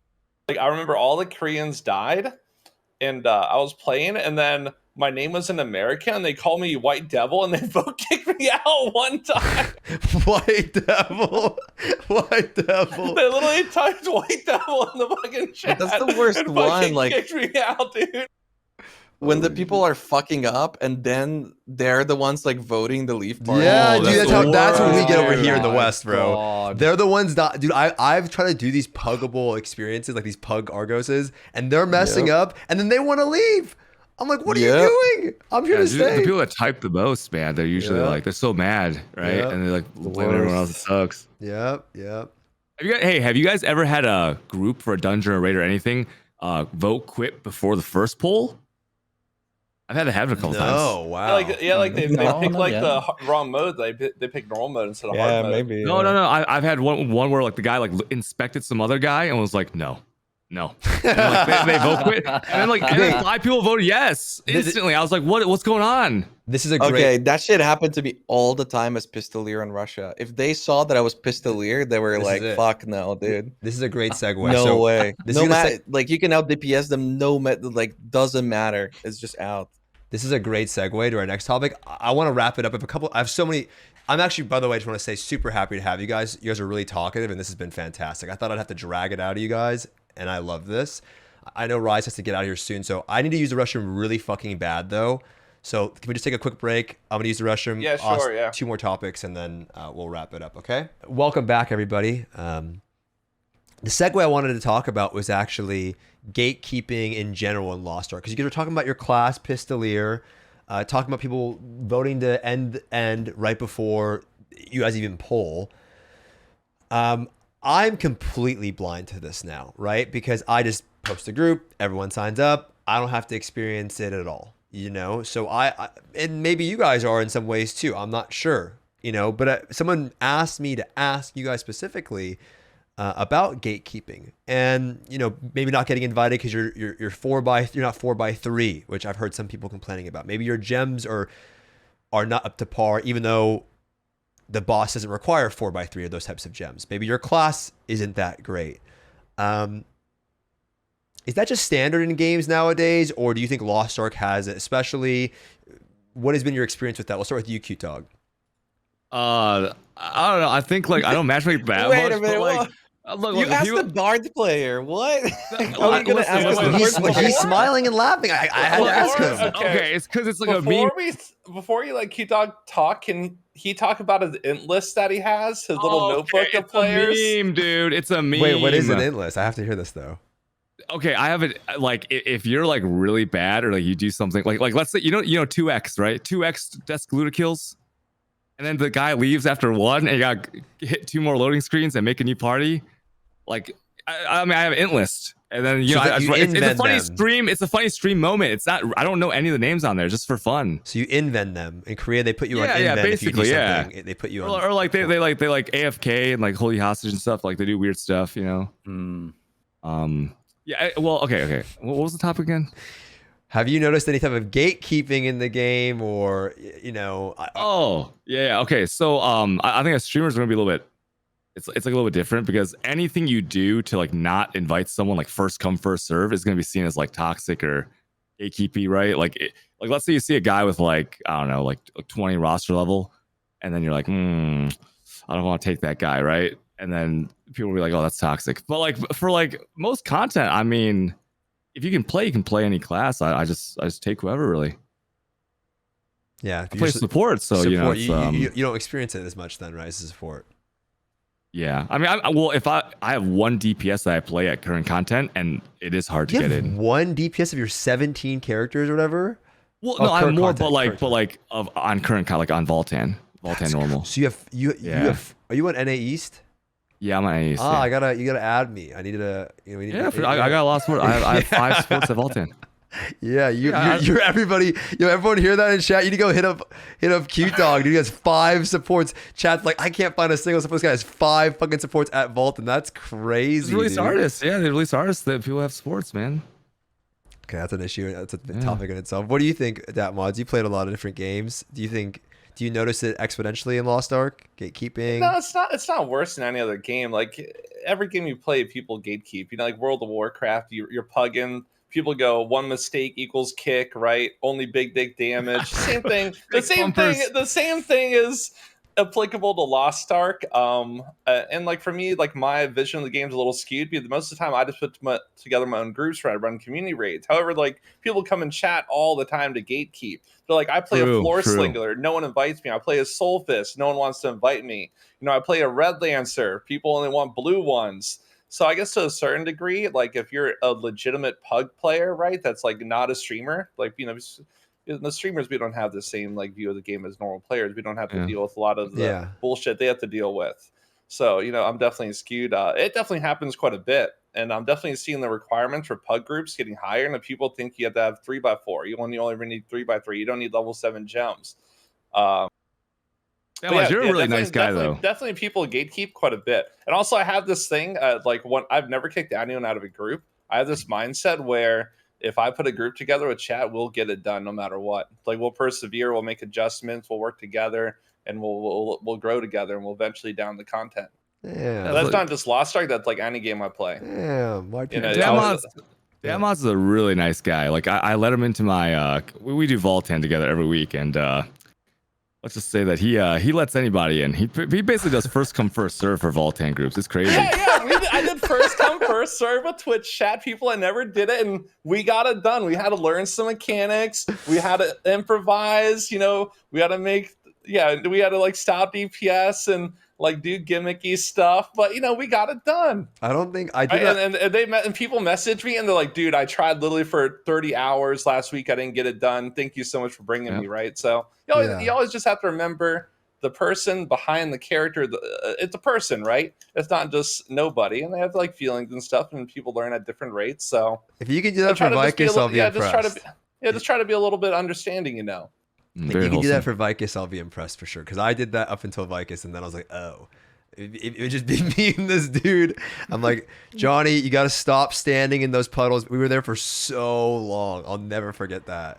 And maybe Vykas, my perspective will change. But so far, everything's been like pretty puggable, I think. Yeah, for sure. No, it's great though. It's awesome. Nugi, what about you? I mean, I don't see it very often, honestly. I sign up to groups all the time. Sometimes I make my own. Sometimes I just sign up. I have like 6, 7 different. I think as long as you get like a couple good engravings and your stats are right, it's fine. It's been fine for me. I don't know. I've just not seen it very much. I do get it though, because I think Lost Ark is just one of those games where it's so easy to find a fault. Like more so than like World of Warcraft. Because in World of Warcraft, right, it's just a gear score, you have that. It's kind of hard to figure out. I don't recall it being super easy to figure out whether or not someone had the right build or were a good player. Right? It's only when you got in. But here it's like you have stats, you have like pieces of gear, you have the gear score, you have the engraving, you have the gems, the cards. There's always something to look at, to find the fault. And I think that's why it's so difficult. And then there's the what spec is the better spec, like, which is for our content right now, does not matter. It absolutely does not matter. If anyone tells you that a class or a spec doesn't work, as long as it's like you're leaning into, like, if you're building it right, it doesn't matter if you're like an off class engraving or whatever. It just doesn't matter. What about you, Raiz? You're a gun lancer. I mean, I feel like you haven't felt any of that, right? You're like one of the most desirable classes in the game. I love playing with gun lancers. Oh, on my gun lancer, I mostly play with a static, but like on my other outs, it's listen. I'm quite the rat. Okay, I'm one of those guys who would never be accepted to a group. So like the groups that I make because of my engravings. So the groups that I make, like now I fix them, but I was ratting it up for a very long time. So the groups that I make are just like as long as you're not like a domination enjoyer. you're good. Like I barely Yeah. even look at your engravings. As long as you have the correct stats, and my groups are usually like Enjoy. I just realized what you said. if you're like if you've got the right stats and you're joining a Yeah. group that's no mechs, usually I find 90% of the time people really know what the hell they're doing. Yeah. That doesn't work if Nico's making the group though, Yeah, for because sure. he's got some real fucking gamers in his chat. I gotta tell you. It was the first time where I didn't kick a person. I felt so bad about this, but I suggested that maybe he would prefer to look for a different group. Man, that guy was fucking me up so bad. Kraken, he was a real gamer. I asked him, and he was okay with leaving. You know, totally didn't get pissed off and called me an entire little prick. Oh yeah. Which I understand. I still feel bad about it, kind of. What do you guys feel about roster level when looking at people? Dude, I get shit on for that all the time, bro. I get like they say my ever bring roster it up- level weak hold. I play on Korea. I play over here. I'm trying to manage all of this shit. I'm gonna start on EU soon. They call my shit weak hold. They're like, 95 roster level. I'm like, bro, fucking leave me alone. It's my third time starting on a region. I don't feel like doing it again. You know? Yeah, if you weren't a streamer, Stoopzz, you would be complaining on the forums not getting invites. Yeah, 100%. 100%. But this is what you do. This is my advice to you guys that are getting gatekept. You need to fucking make your own group. Like, you need people that take the initiative to make your own group. This is, like, people assume that I've always been a streamer and get into groups. No, dude, I've been playing MMOs my entire life. If you make your own group and you are the one that does, you can be under geared. Make your own group, study the fuck out of the fight, and show people that you know the fight. And people will join just because they don't want to make their own group, right? So by making your own group, you are going to be more likely to get content done if you are pugging. So just some advice there. And then, you know, just try to clear, if you're getting gatekept, try to clear the first few encounters, right? Don't do Valtan. Try to clear Valtan phase 1, right? You get some of the mats that will help you craft your set. Don't miss a set because you're not getting a reset because you're not getting in a group. But the people that make their own groups, you can decide who stays and who doesn't. You can decide if you want it to be people that have done research ahead of time. And that's just my advice. Also, last bit of advice, and we'll move on to this. If you're having support issues, which we're going to touch on this now, the support problem, try doing it without. Try doing the content without a support, because it is doable. It sucks, but it is doable. It's easier. Okay, so this is the thing that supports really don't bring that much. Right now, eventually they're like cracked once they have their set and everything. Right now, click your pots. I don't know. The only, especially on Valtan Gate 2, it's so nice. You're on a goddamn warlord though. I play pistolier, sharpshooter, another gunlancer, on gear score, artillerist, phase 3 with no support. Phase 3 sucks, dude. Phase 3 is so bad. It's so much AoE and shit. Just fucking. Okay. Here's big advice. You also play 6 different characters. You played it God knows how long, right? Let's just get some perspective in here. You're gonna on Argos. Not everyone has that much experience. There's like 20 different movesets that can damage you, and if you're not comfortable with that, that's just tough. Not even being comfortable. That raid's definitely on sucks. Argos. Okay, that is my advice. Invite 1370 supports. I guarantee you they will not fucking die. I do this every single time. Phase 3, 1370 support, and they're totally chill. They never die. Really? It's totally cool. Yeah, and that's cool. And like it's so bad now. Dead instantly. It's so bad that for every like maybe 1 DPS, I get like 6 or 7 supports who want to join. Like I can't get the DPSers in. Oh wow. For Argos? Yeah. P3? Holy shit. Yeah, dude. yeah. It's really good. What do you guys think about the support issue? Because people are claiming there's a support problem right now in Lost Ark. I don't know if it's different than any other game. I have my idea of how they should solve it, but let's just start with you, Cutedog, and work our way. On my screen, we'll start with Datmodz and work our way down. Datmodz, why don't we start with you? We'll just go in order of what's on the screen here. What do you think about the support problem? Do you think there's a way of solving it? Do you think it's actually an issue, or is it just what players are complaining about this week? I think there's a little bit of a support problem. I think that kind of stemmed from those damn tier lists. I don't know what it is with like the Westerns infatuation of tier lists. You know, everyone is rolling. Everyone wanted to be a DPS and do big damage. In Korea, right? I guess there's a lot more supports. If you like look at the breakdown, there's a lot more supports. I think artists will probably help with the support problem. But yeah, it does seem like a lot of pug groups cannot find supports. Maybe all the supports just have statics. Yeah. Okay. Kind of safer, like as a streamer, right? Because like whenever I put together a group, I get like 4 supports. Yeah. But then people in chat are yelling at me like, "Where'd you get all these supports from?" Like, I don't know. I didn't realize it was really an issue. The only time I notice like lack of supports is like when you match make. But like whenever I do my Guardian raids, there's usually always a support. And I just match make that. What if I match make Argos? And yeah, you probably won't need to get a support. I think maybe like supports, they just because there's a high demand for them, they're just in a static or in a preset group. They don't really use matchmaking too much. None of my support friends want to play with me when Argos came out because the way that, I don't know if it's other regions too, but in Europe, they would join, they would be paid per hour to be in a group. That's some degenerate shit. And then that group would fail, and then they would go into another group, and they would just earn money by fucking failing the raid. That's so cool. And they did that for like an entire week straight, and it's like 5,000 gold an hour. It's insane. Like, I don't even... Wow. I mean, big stonks, wait, hold on. Were they intentionally inting on top? I mean, just a little bit? You know, I can't say that they were, but I could... Shit, I know I would. Come on. What the hell? Why that much gold? Why did you make 6 supports, Cutedog? I play the support role in every game. So back in WoW, I used to carry Datmodz through Mythic Plus to his challenge mount back in Shadowlands. I just like the support role. I think it's cool. I'm very nurturing. Maybe I'm more feminine, you know? It's just very enjoyable to me. And also, it's like, it's nice not dying, right? Like, dying, you just feel so bad. And, like, supports can't really die. So, you know, you're not going to be that guy that everyone, like, you know, remembers your name for, like, dying first. How do you think they can go about fixing the issue? They can make playing more fun. That's it. Like, it's not that, like, people don't want to play supports, right? It's that playing support, when you hit, like, your biggest move for 1 million damage, when, like, you know, on your DPS you're going to hit for 10 million, I mean, that's not very fun, right? Like, why would you hone your gear if that's the case? So like, I mean, it is the easiest class to play. Like the only class that's easier to play than support is Shadowhunter. That's a fact.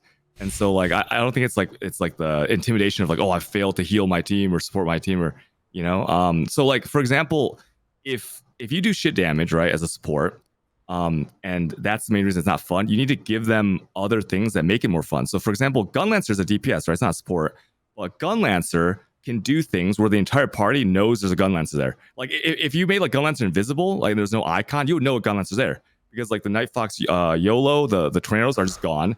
How many times have you been about to get run over by a boss? The Gunlancer taunts. Now there's no movement, right? You hit your meteors because of the Gunlancer. It's like it's immediately noticeable that the Gunlancer's doing his job, and you can feel that no matter what's happening.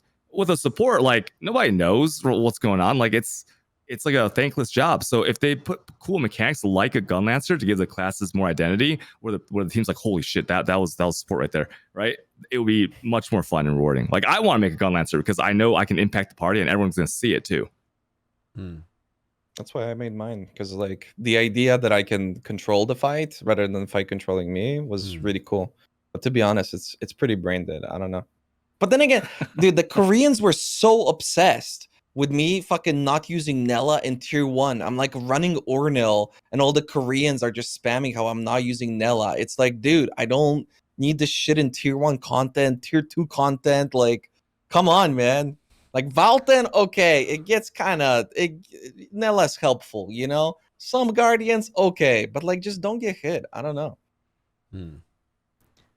But like Cutedog, you basically want like supports on Lost Ark to be more like Final Fantasy, like where you have a bigger impact on group damage and stuff, instead of just providing little buffs and shields every once in a while. But the buff is huge. The buff is huge, but it doesn't change how you play. It doesn't make it more fun to play, right? As the support. Yeah, because like, you know, like I said, like the Gunlancer has a very strong identity where everyone in the party knows there's a Gunlancer there, right? You don't know if there's like a Shadowhunter in your party, do you? Like, not really. Like, nothing changes, right? There's nothing for a lot of these DPS. Well, you'll know if there's a Sork or a Gunslinger because they'll be dead first all the time. But you know, besides that, or they give you something on the MVP screen where you can see number of damage added from your buffs, and you're like, oh shit, I did that, right? And then or identity changes, but yeah, you want more MVP as a support. No, not when you No, get but MVP. Just I'm like fighting for my stat, life over stat. here already as a DPS. Yeah, like a stat, right? Like you know, like Sure, you're, no, I you're on the understand. left 3 people, and it says like added 150 million damage or something from your buffs or something. I don't know. I think support identity it becomes more. You first of all, I will say if you have a good gun lancer in your group or a good support, it's super noticeable. Like I'll never. There's a guy named Holy Booster this Holy Night that I played with. That dude was fucking cracked. Like I feel like I could not die with him on my team. His like God sent law thing that he would just always have it at the right place at the right time.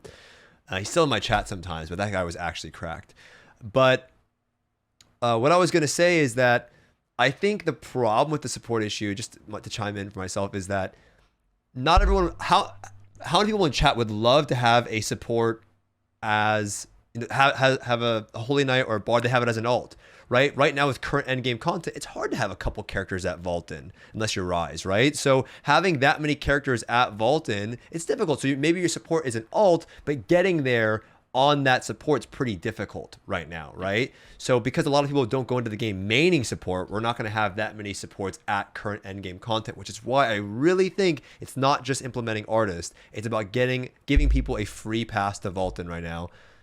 So that way, as we go into later tier content, we have more supports in the Legion raid, what's the timeline, I guess. Support accessories and ability stones right now are actual pain. Mm-hmm. Yeah, like like the Expert Awakening, they're like 10k gold. I had a support paladin and I enjoyed playing it, but then I got hard stuck in tier 2, and not because like it was difficult, because everything I tried to matchmake, I didn't do pre-made groups. I'd have 18-minute guardian fights. Everyone would die, right? And you're just like soloing the boss of the paladin. You're doing 2 damage a second. Yep. If you're just matchmaking on your support, it's painful when you get like zug damage that don't do mechanics, that don't bring consumables, that don't know anything that's going on, and you're just shielding and like trying to keep them alive, and you just fail and you can't do anything about it. Whereas like if you're playing you're playing like a DPS character, if you're set up kind of good, you could just carry, right? If everyone dies, you'll be able to finish it by dodging. Support, you can't really do that. So the other topic I want to talk, a couple more and we'll wrap it up here. We talked about the summer. I'm looking forward to the roadmap this week. A lot of exciting stuff. We talked about some of the bots. But I really wanted to touch on this topic. And it's crazy that Raiz brought it up in Cutedog. Lost Ark Burnout, right? I want to share how I play the game a little bit compared to somehow other people play the game. Because I don't know how the hell you guys farm so much. Right, like Datmodz always says that he comes in my stream, I'm just watching, I don't even actually play the game, I just react to stuff. That's what he always says and shit. And it's true. I mean, the way that I honestly enjoy the game is people assume that, first of all, they make it seem like I wail. I don't like spending money in Lost Ark. I really fucking don't. I don't like buying gold. I don't like buying materials. I hate doing it. It just doesn't feel... I'll do it for content if I know I'm going to get one extra character to do Valtan, to do more viewer runs, but I really fucking don't. I haven't. My chat made me get that plus 20 weapon. I'm not even kidding. It sounds like it's not. There's Kappa spamming, but the dude literally came in my chat and was donating money. And like, you have to do it. And I remember actually calling my friend. Yeah, you had no choice. I mean, you came to my chat too, and I said, I appreciate it, but no thanks, sir. No, you can't do that. Come on. Well, he came in and I literally called my friend Shin, who's in chat, and told him, dude, I don't want to do this. It's stressful. I don't want to do this. You secretly want to do it. You want to do the Zerker one I did. My Lancemaster one I didn't. But it's good content though. I love watching you hone. It's exciting watching someone swipe and hone. It's like unrealistic, you know what I mean, for a normal player to have that many mats. Anyway. It's really fun to watch you do it though. You should get a plus 25 weapon. Yeah. No, I'm not doing that. Actually, I refuse to do that. No. That's a waste. But he asked you. You have no choice. Come on. But if someone forces you, but he gave me the money. It wasn't he asked me. He gave me to do. Like the guy's donating all this money for me to do it. I'm not doing it. Has anyone ever heard of Twitch Prime? If you like connect your Amazon account to your Twitch account, you can subscribe for free and just force you able to get plus 25. Yeah. True. Twitch Prime chat. Probably gonna get hit with an ad here soon. What I was going to say was when I came into Russia, right, I was kind of known as like the free-to-play guy, right? I didn't want to, because there was all these systems to help me get there.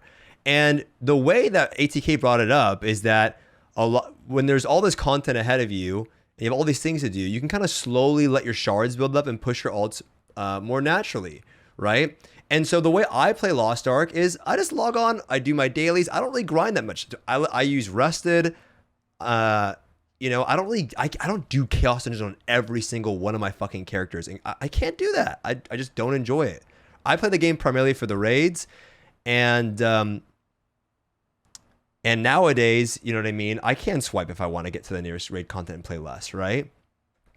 But I feel like the game isn't that grindy. But to hear that you have 6 characters, Rise, at Valtan item level is fucking insane. So I'm gonna... How do you guys not get burnt out just spamming Guardians all day? I don't enjoy that shit. I just want to do the raids and fucking do some dailies, maybe on board log off. How do you guys play that much?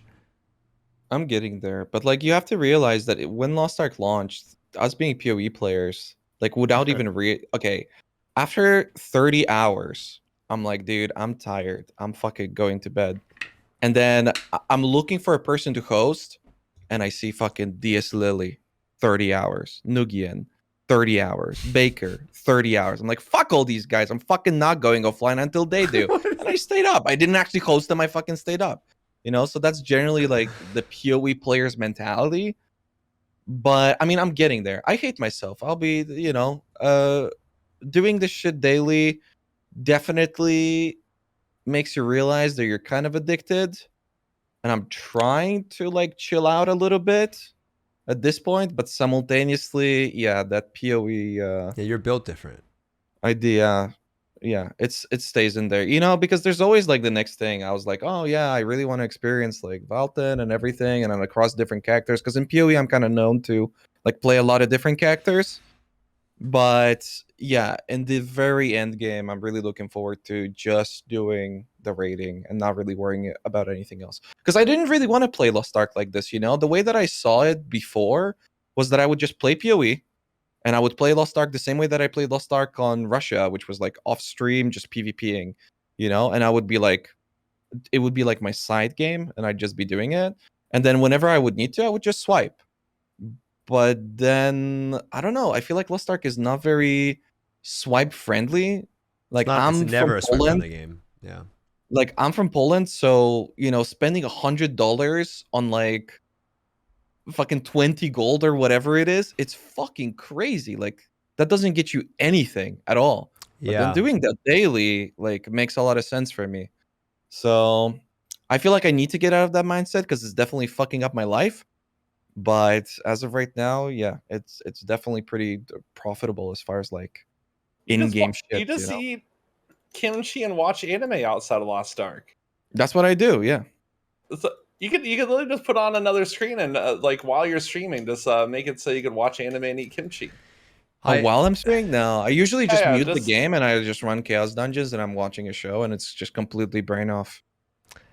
When I made that video, Cutedog, that Lost Ark respects your time, when we made the title in Discord, right? We made this title in Discord. I asked what's the most clickbaity title that I could pick that get people to watch it. And we was like, oh, respects your time, because everyone was talking about that. But I said, well, if anyone asks me that, I'll justify it as, well, what you put in Lost Ark, you get out. And if you want to swipe, it's going to cost you a lot of money, right? Your time is worth a lot of money in Lost Ark. What you put into the game is worth a lot, right? It's not like somebody can just spend $15, $20 and get really far ahead of you.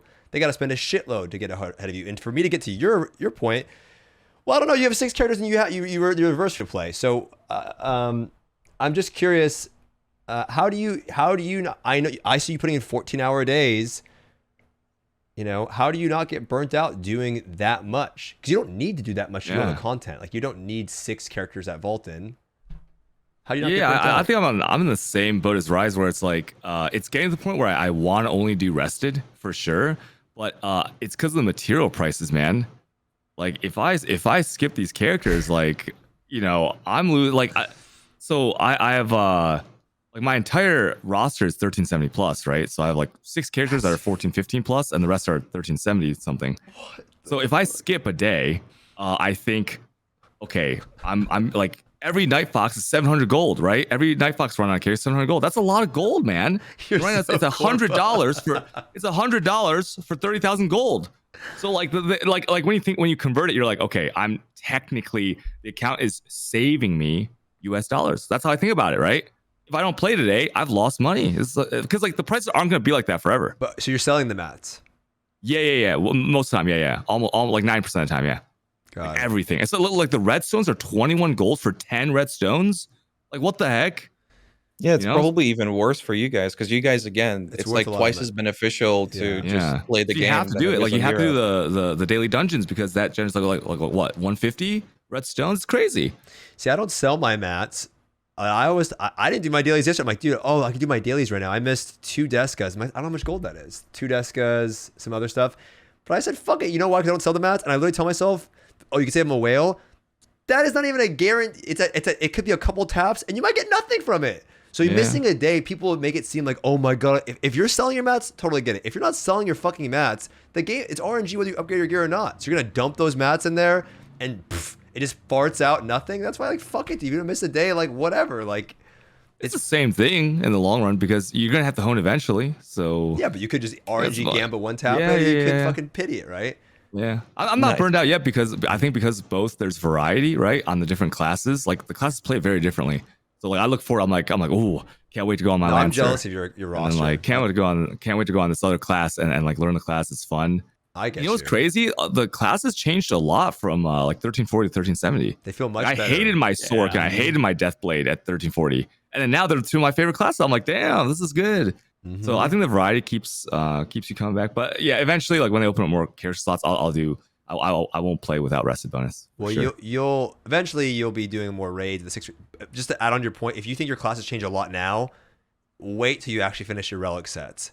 Your classes, you don't even know what you want to main right now. I promise you, because when you get to that actual deeper end game, when you get to that April item level, it feels way different, dude. Like fucking, it's way crazy. Different. I initially, like when I saw Lost Ark, I was like, holy shit, there's so many good classes, but 2 of them are giga cringe. Gunlancer and Artillerist. Bro, I main Gunlancer, and today I went full wheelchair on my Artillerist. I fucking love it. I couldn't, like, before this podcast, I just got my gear and I was wheelchairing around. It was sick. I don't know. Yeah. It's like the things that I hated the most, I like the most now. What build are you playing? Spec or Crit Swiftness? Oh, I'm playing Spec. I'm full wheelchair. Okay. Spec, barrage, everything, dude. I don't move. I just fucking sit there. It's sick. Artillers is fun. It's great. What about you, Datmodz? You putting in 412? I don't know how you fucking do. You get the kid, dude. I actually just want to let you know. I'm envious of you. You got the little baby. You got like the dad life. You look all like you get the game all. I don't know. I feel like my chat husband. I'm 49 fucking years old all the time. I feel like I'm a degenerate. My laundry's piled up over there. I don't know. This little room you stream in. I'm envious of you. Hey, you just gotta be efficient. Honestly, I just love my Lost Ark time. Right. Like I don't feel like burnt out. Some people feel like they're burnt out or missing out or FOMO stuff. I just set up like my daily end game goals. You know, I had different goals for civic characters. I have goals for horizontal content. And then, yeah, I just honestly like doing it. And then all my like alts, right? I don't play like alt for efficiency. I don't make an alt just because it's like a good class to generate gold on or get like good accessories from the raid. I play the class I want to play based off, you know, its archetype, right? You know, like how it plays and stuff. Yeah. So. Yeah, Adventure Island in 3 minutes, by the way. Sorry, PSA. Adventure Island, 3 minutes. Yeah. Is it Volair? Yeah, alternate 3 of my different characters. Yeah. That was Volair earlier for Volair's gold. Fucking now trash. What about you, Nugiyen? Lagoon. Have you felt any feelings of burning out at all? I had a little bit at one point. I think it's especially because I had a lot of alts that hadn't hit 1370 to where they can get like proper engravings, because like you're not getting anything realistic with like the blue purple gear. So it really just felt bad. Like my striker, oh my god, I just actually. It's the slow. It's like compare Striker, which is a back attack class, to Blade, which just like dashes behind, and I just feel it's. I think once, and I swapped it to Deathblow now, and I don't have spirit absorption yet, and I have no swiftness, and I'm like, I just can't move. Every time there's a gun lancer, I feel like they're playing against me, because just as I'm about to hit them, the boss turns every time. Dude, I want to make. It's just every time. I'm just like, I can't deal with this. It's so. Oh my god, I'm actually losing my mind playing that class. Wait, I'm like, so you don't like the striker? Okay. Okay. I think the striker, once I get it to actually have a set and have like at least 4x3 engravings, that class will open up, because I have a feeling that balance is actually pretty good at high end, but it's terrible at like that like pre-7 day. Yeah. Even at like 1370, it's not good. Like there's just such a difference. Dude. So I'm just looking forward to like really getting to that point. And it makes some of the classes painful. So I think it really depends on like what classes you play. I took a break where I almost didn't play for like a month. I had a lot of like real life stuff as well, and the game was kind of burning me a little bit. Yeah. And then I realized when I came back, I look at Ryze and he's so far ahead. So now I'm like, I'm doing everything, because I can't deal with this. And the thing is, I'm not an auction house Andy like he is. So I just don't make any gold outside of like what I make on like Yoho and stuff. So I'm like, I just need to get everything out of it every day, because that's how I make my gold. Because I also want to do, I want to do like all my completion and the PvP. So it's like I have to be so stingy with everything I buy right now, and fians are killing me as well if I want to get something up. So I don't know. It is what it is. Here's the thing, though. Here's the thing, and it's combines a few topics, but like I feel like Lost Ark in general, you know, it's okay that you're behind, dude, because this summer they're gonna give you a bunch of free mats. There's gonna be some event going on. Like I feel like joining in later right now, or if you're behind, you're chilling, dude. There isn't any rush, because they're gonna make it. It's probably gonna be easier to get your character going. You go through much less pain, and then on top of that, like I feel like that was the best, dude. Like even though I was behind, there's no difference between waiting for content and being in a dead zone. There's literally no fucking difference, right? Because if you're waiting for content, you're just farming the Chaos Dungeon and the Guardian Raid anyway. If you're stuck in a 1355 dead zone, you're just farming Chaos Dungeons and Guardians anyway. You're literally just, it's the same shit. So like, I feel like having a bunch of raids ahead of you and having stuff to do is also not a bad option. This is also why the roadmap and proper communication to what to look forward to is so important. And because one of my favorite times in this game was actually when they gave us the Express Pass. And I made my striker. And I got that opportunity to just like, okay, I'm a little bit, but okay, I'm juicing now, right? Yeah. It's going fast. I'm getting stuff done. Right now, Vykas is like, I've decided 1370, I'm not going to try and like make gold out of like nothing and try and like flip or do these things to like make more gold, because I'm a little behind. I'm just parking right here. I'm doing efficient stuff, doing what's fun, set some goals. And like they better give me right the 1460 stronghold buff, because that's all I'm waiting for, so I can finally move forward. And if I get an express pass on top of that, oh my god, I'm gonna be in heaven. Yeah, I'm gonna be loving the game again, like every time that happens. The thing that really like fucks you up is that for you, like I'm the one who's ahead, but then like people like Alan, for instance, for our server, yeah, I know.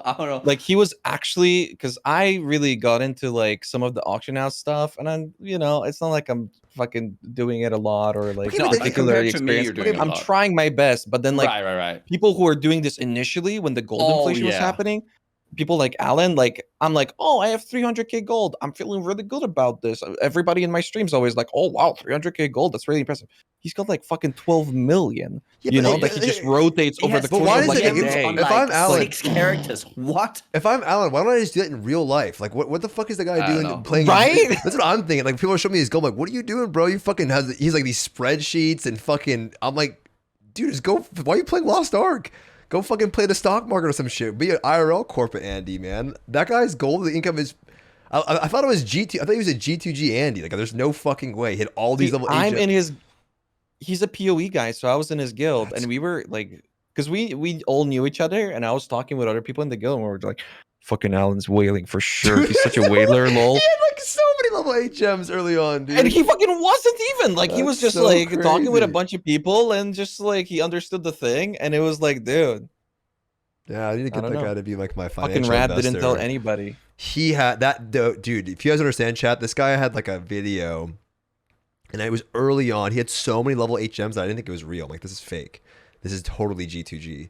But yeah, apparently it's legit, and he's. How many people want to I mean, sit when in you auction flip on house the all day margins on flipping, though? gems, Well, here's the thing. That's a good point too, right? Like, that would burn me the fuck out. You know what I mean? I would admit I just want to do the motherfucking raids, dude. That's why I play Lost Ark. I want to do like the challenging content, the raids. I'm not a farmer. I'm not trying to pretend. I'd rather just fucking chill, watch videos, and do the fucking raids. Like, that's what I want to do. I like the combat of the game. I like the aesthetic of the game, and I want to do the goddamn raids. I don't want to do none of that bullshit. I don't give a shit that I have a weak hold. You know what I mean? I don't give a shit what my roster level is. You know, I just want to do the goddamn raids. I'm the same. Like my roster level is only 150 and I've got That's like insane, man. I'm 1,600 90, hours. motherfucker. I'm like 90. See, but I get made fun of constantly because I don't fucking do Adventure Tome. I don't fucking have Mokokos, you know? I don't do any of that shit. So it's like, Here's the thing, though. and like your roster level does not move at all. Like unless you're doing all that stuff. Here's the thing. Those are the people, let them poke fun while they can, because those are the Mokoko collectors. That's what I call them, right? Like, how many Mokokos do you have, Stoopzz? When the raids come out and they're out there collecting Mokokos and not doing the goddamn raids, you can say, what raids have you cleared? And then we can go from there, true. you know? You can bring up the I was actual watching Free to Play God Kanema. You guys know Kanema? Free to play God, yeah, Canny, yeah. Yeah. And he said something on stream. He said in the Western release of Lost Ark, if you have over 1,000 Mokokos, you're a shit player. That's what he said. He said the more Mokokos you have, the worse player you are. That's what he said. And I was like, okay, I stopped collecting Mokokos immediately. I'm gonna pick up more now. Defiance. Nice. I have 2 topics. I keep saying we can cut it short though if it's getting too long here. I want to talk about replayability. I really wanted to ask you guys this because you might have some insight that the last group of people I talked to didn't.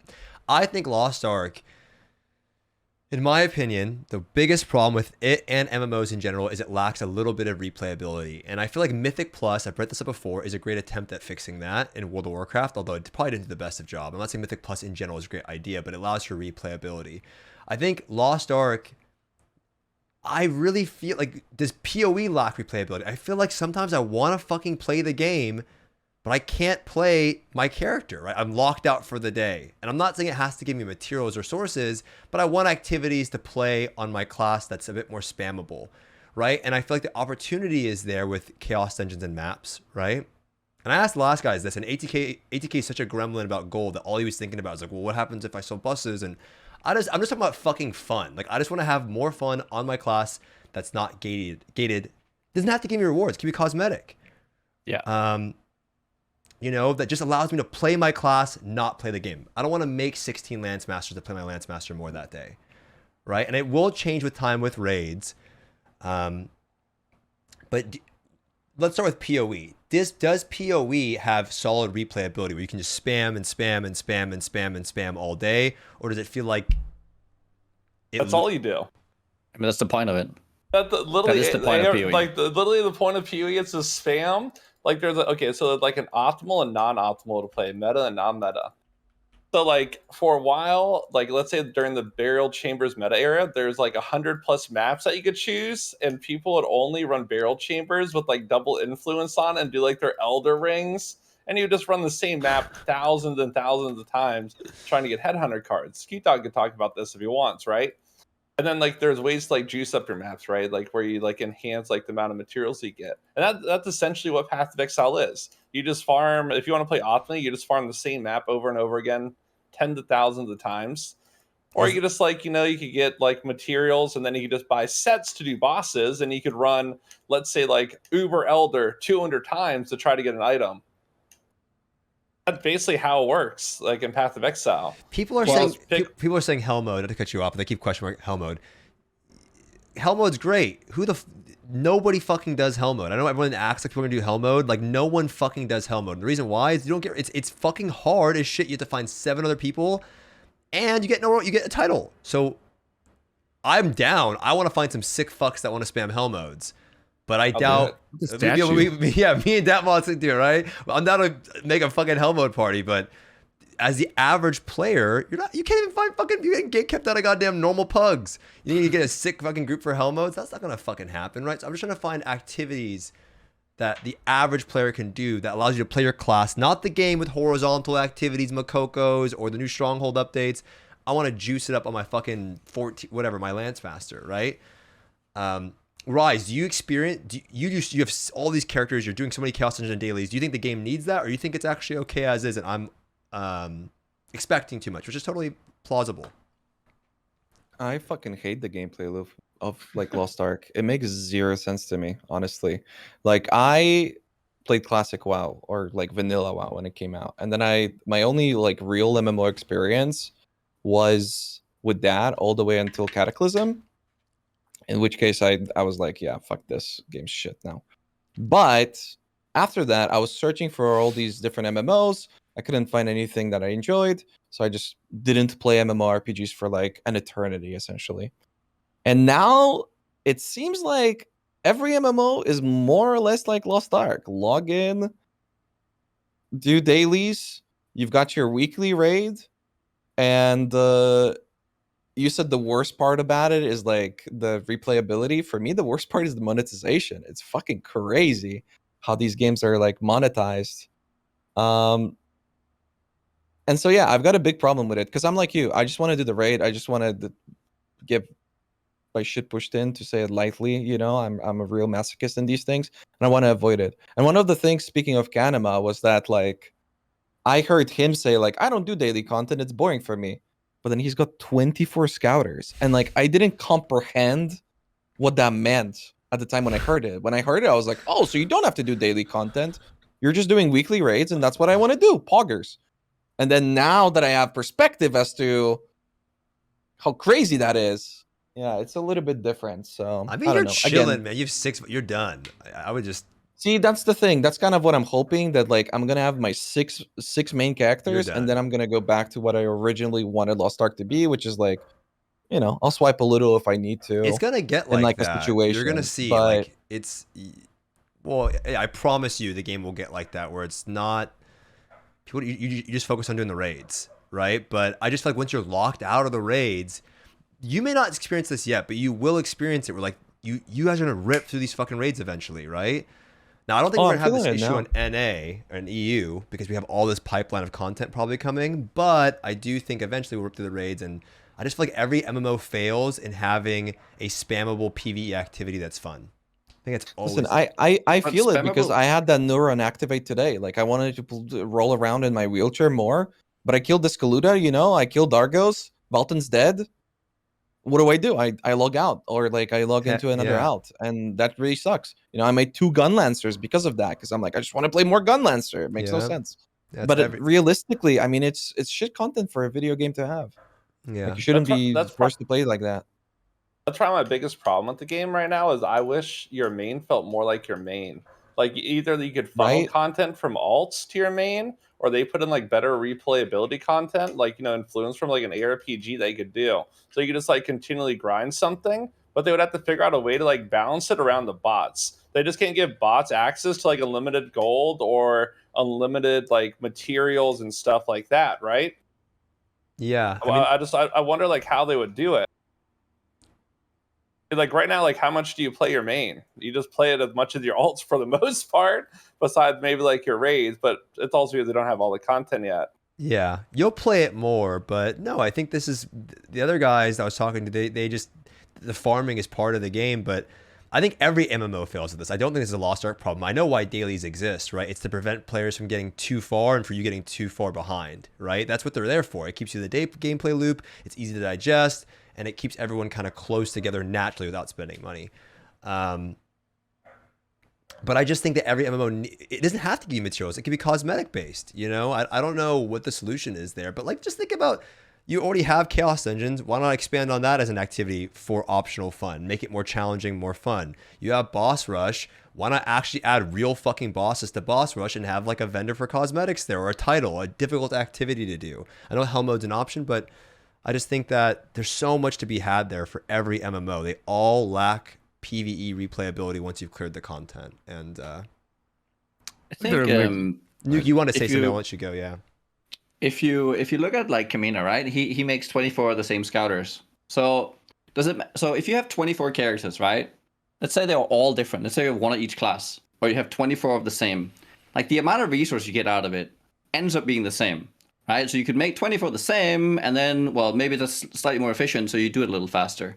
Now, what you could do is you could just have it so that you can actually siphon, right, daily content over to one character. But you could like say, oh, I've accumulated, right? Though they could just like accumulate dailies, accumulate Guardian raids if you're on gear score, right? So you can't like go up or down. Like, why not? And then you can swap, like, let's say today I want to do it on this character. Today I want to do it on this score. I mean, if you want replayability, that's the way they could do it. Like, the thing is, whenever you allow people to just have replayable content, like grindable content, people grind until they get sick of it and they quit. Yeah. That's the nature of it. Like, there is a downside to have, like, all this, like, I want the grind. I don't know if you do. People say they do, then they get it, and then they quit. I've heard this before, that Valtan wouldn't be as fun if I could spam it, right? And that's why you make ults. Like, I want to do it again, so you make another character. Yeah. It wouldn't be as fun as if you could spam it, and that's probably true. Yeah, but haven't people been killing Valtan for 3 years in Korea, and it's like poggers still? They still enjoy it, and then they boss and all this stuff, or is it like a daily for them? I don't know. Valtan is more of a daily. April right now is like the one I really like doing. You know, it does. Yeah, always so- see, And how long have you been doing it for? April. Yeah. This one is the raid I have the least experience in, for sure. So, I mean, I've probably cleared April 5-6 times. That's it. Oh, okay. Yeah, Yeah, that's yeah. not a lot at all. What about Clown then? A handful. I love doing clown, but it's just fuckery because you just fuck with your friends in it. You know what I mean? It's Okay, yeah. It's good. Clown's good fun for sure. See, because that's what I was worried about. That like eventually these raids are going to be like they were super cool at first, but like if I have to do them on a weekly basis, I mean, hard mode Oraha got like that for me, where I was it's like, so initially bad. I was looking forward to it, won't but be like then that. later It won't be like that. I was like, no. Oraha sucks ass. No. The raids are fun, and I would say that we're always going to have a new pipeline of raids. That's the best thing about playing in the West. Everyone always likes to act like, oh, fuck, dude, I wish I played on Korea.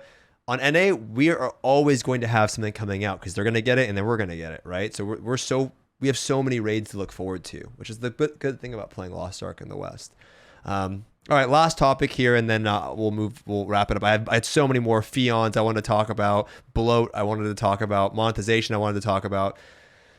But there's just been, it's already fucking super long, and I really appreciate you guys coming on. You guys were great. I'd love to have you guys and do it again. This has been super fun, and I really liked hearing your guys' perspective on a lot of stuff. All of you. It's been fantastic. So definitely go check them out, chat, right? Can we get a little round of applause? we're done? No, just one more topic, and then we'll wrap it up. We're going to talk about what we were talking about off stream, right?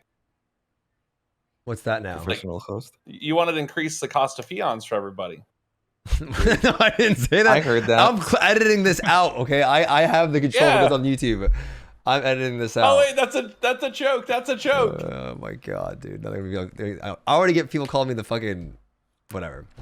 All right, let's talk about things that you guys think Lost Ark does really well and that other MMOs could take from Lost Ark. And then I want you to give me something that Lost Ark does really poorly and needs to implement from other games that you've played in the past. Okay? I'll start with you, Cutedog. You haven't said anything in a bit, and we'll go down from here, and I'll give you what I think. Yeah, sure. I guess most simply, I like that Lost Ark makes you want to play. You know, it's been 3 months. I've put in 12, 15 hours a day, and it's like no end in sight, right? Like, it's hard to find a game that makes you feel like that. And we might still be in the honeymoon phase, right? Because there's so much content coming. But you know, you can't beat that. So that's my favorite thing about it. What could it do better? Same topic that we were talking about before, where like it should just steal more good stuff from other games. Like there's so many aspects of like other genres in this game, right? That they do so well. Like they should steal Mythic Plus. They really should. They should do Mythic Plus in all the dungeons. Like imagine you go back to Alveria, like a dungeon, unless you're doing Cardos, you're never gonna do that dungeon again. They could do Mythic Plus for all these dungeons in the game. 4-man content, I think is really good. 8-man, like it's kind of stressful later on, right? As the eye levels get higher, trying to find 8 people is hard. So 4-man content will be really good. You're getting that with the dungeons. It's good that you're saying that. Yeah. Mm-hmm. So well, other than that, I mean maybe. No, I think that's fine. good stuff. I'm pretty easy to please though, man. It's good stuff. Datmodz. It's me now.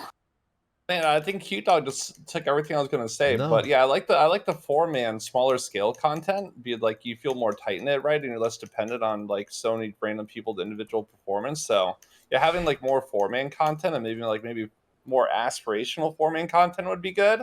I would actually prefer I know like Hell Mode, we don't have Hell Mode yet, but like stuff for achievement hunting and titles that show like skill. You know, like maybe doing like no hit runs in like raids or something that you're like scaled down to. You know, like stuff for achievement hunters where you just get like cool titles or mounts and stuff. You want to do Beast Roar? Like you don't not everyone only wants to get PvE gear. The PvE gear is fun, but I would rather see like more achievement stuff also in the game at some point. Do you want to do Beast Roar together? You know what that is? I don't know what that is. Let's do it. It's Hell Mode Valtan, but nobody can die in the entire clear. So it's like immortal and undying and stuff. From Wolf to Valtan, and if somebody dies, you got to start over. Yeah, did you ever do this like in WoW, like immortal and dying? And... Yeah. I know what those are. Yeah. Yeah, I love stuff like that. Yeah. That'd be sick. Yeah. I agree. Yeah. I'd like to see that. And what would I steal from other games? Yeah, just like the more replayable content. I like Mythic Plus. I like more grindable dungeons and stuff. More things to do per day. Okay, Nugi, what do you think the game does really well and other games should add, and what do you think Lost Ark could add from other games? Does it really well? I mean, the combat is good. I mean, but that's good in other games. I think. Oh, alts. I think the game does alts better than any other MMO. But I also think the game could do better in enabling your alts, like once you have them, so you feel like it's not. I really would like that I can like lean more into like this all or that all. I don't know, like that I was talking about before, right? If I want to play this guy a little bit more now, I want to be able to play that guy a little bit more right now, right? I'm really into my striker right now, so I want to play more of my striker right now. Or I made this new alt, I want to play more of that new guy, right? And then I can maybe like, so you don't have Just to feel like you need to. I don't know. Make another. Well, yeah, but I mean. No, he's just saying that because everyone says that. No, he's agreeing with you. Right? I mean, everyone says that. The truth is that it is a realistic answer. I mean, that's how I felt, right? Because like, if I have 6 characters and I'm maining Gunlancer, I'm playing my Gunlancer the least out of everything because it's fucking 1 out of 6, and I want to play my Gunlancer. But in Lost Ark, the solution is to make another character, which is why I don't think that they would do alts well. I disagree. No, I wish that they would. And like the bound mats are super cringe, like the shards being bound. Yeah, that's true. Okay, yeah. To his point, what other game does good alts? Yeah. You have to say Lost Ark is one of the best alts of any MMO. What other one does good alts? Wait, I thought we're doing like aspirational stuff and not like everything sucks. MMORPGs across the board are shit games. Like, what do you mean? okay. Not. Come on. FF14. You literally, it's the same character. It's not. Maybe Final Fantasy. I only played it when it came out, and I liked it a lot. It's the Final same. Fantasy isn't leveling additional jobs kind of like your end game because you have like a certain amount of raid content and like the ultimates that come out, and then the rest of the time you're just kind of like leveling up different jobs. That's like kind of like different than making it alt. How is it any different? I've asked my friend this, and he couldn't answer it. How is it different than making a fucking alt if you have to re-level the class on your same character? Just what, you get the same haircut, same transmogs? I don't understand. Isn't that the same shit? Pretty much, I guess. One thing I wanted to add that in the game. Anyway, yeah, I agree with you. Oh, and just like 2 more things. Rested bonus, I think, is great in Lost Ark. I think that works really well. You can do so much with that. Right? It really allows you just like the fact that you can play a third and like a third time spent gets you 2/3 of everything you need. Yeah. Or all the materials. I think that's great. It works really well. Think they could do better? Just communication. Better communication. True. That could help them so much because then people can plan better. I want to, just before I go to you, Rise, I want to clarify on that because we always talk about this. I do think they talk a lot. I think they need to figure out how to communicate. Yes. You know what I mean? I don't think I agree. I don't want them to, if anyone's watching, I don't want you guys to think that you're not communicating enough. It's the type of communication that needs to be done. Yeah. Right? Meaningful communication. You know what I mean? I think you guys are, and I think they're doing better at it so far, right? Let's see this roadmap. Let's look at that. I want to give them some credit. I actually think they're doing better now than they were previously. and it's a work in progress. And I think trust is one of those things that's hard to build, easy to lose. So I think you're working at it, and it'll take some time. But yeah, I agree with you. Raiz, you want to take it away here? Things that they're doing really well that other games could borrow from, and things that other games, or they could borrow from other games. I think game feel and combat is like the main thing for me. Maybe it's because I'm a PoE player, so I'm so like deeply deprived of like this good feeling, this satisfying combat across the board, and they do that incredibly well with like all characters. It sounds meaty, it sounds juicy. A good example of this would be like the initial trailers that AGS released were so bad. Yeah, I remember it. When I was watching that, there was one section where the guy just went, and I'm just like, dude, just make a trailer of that.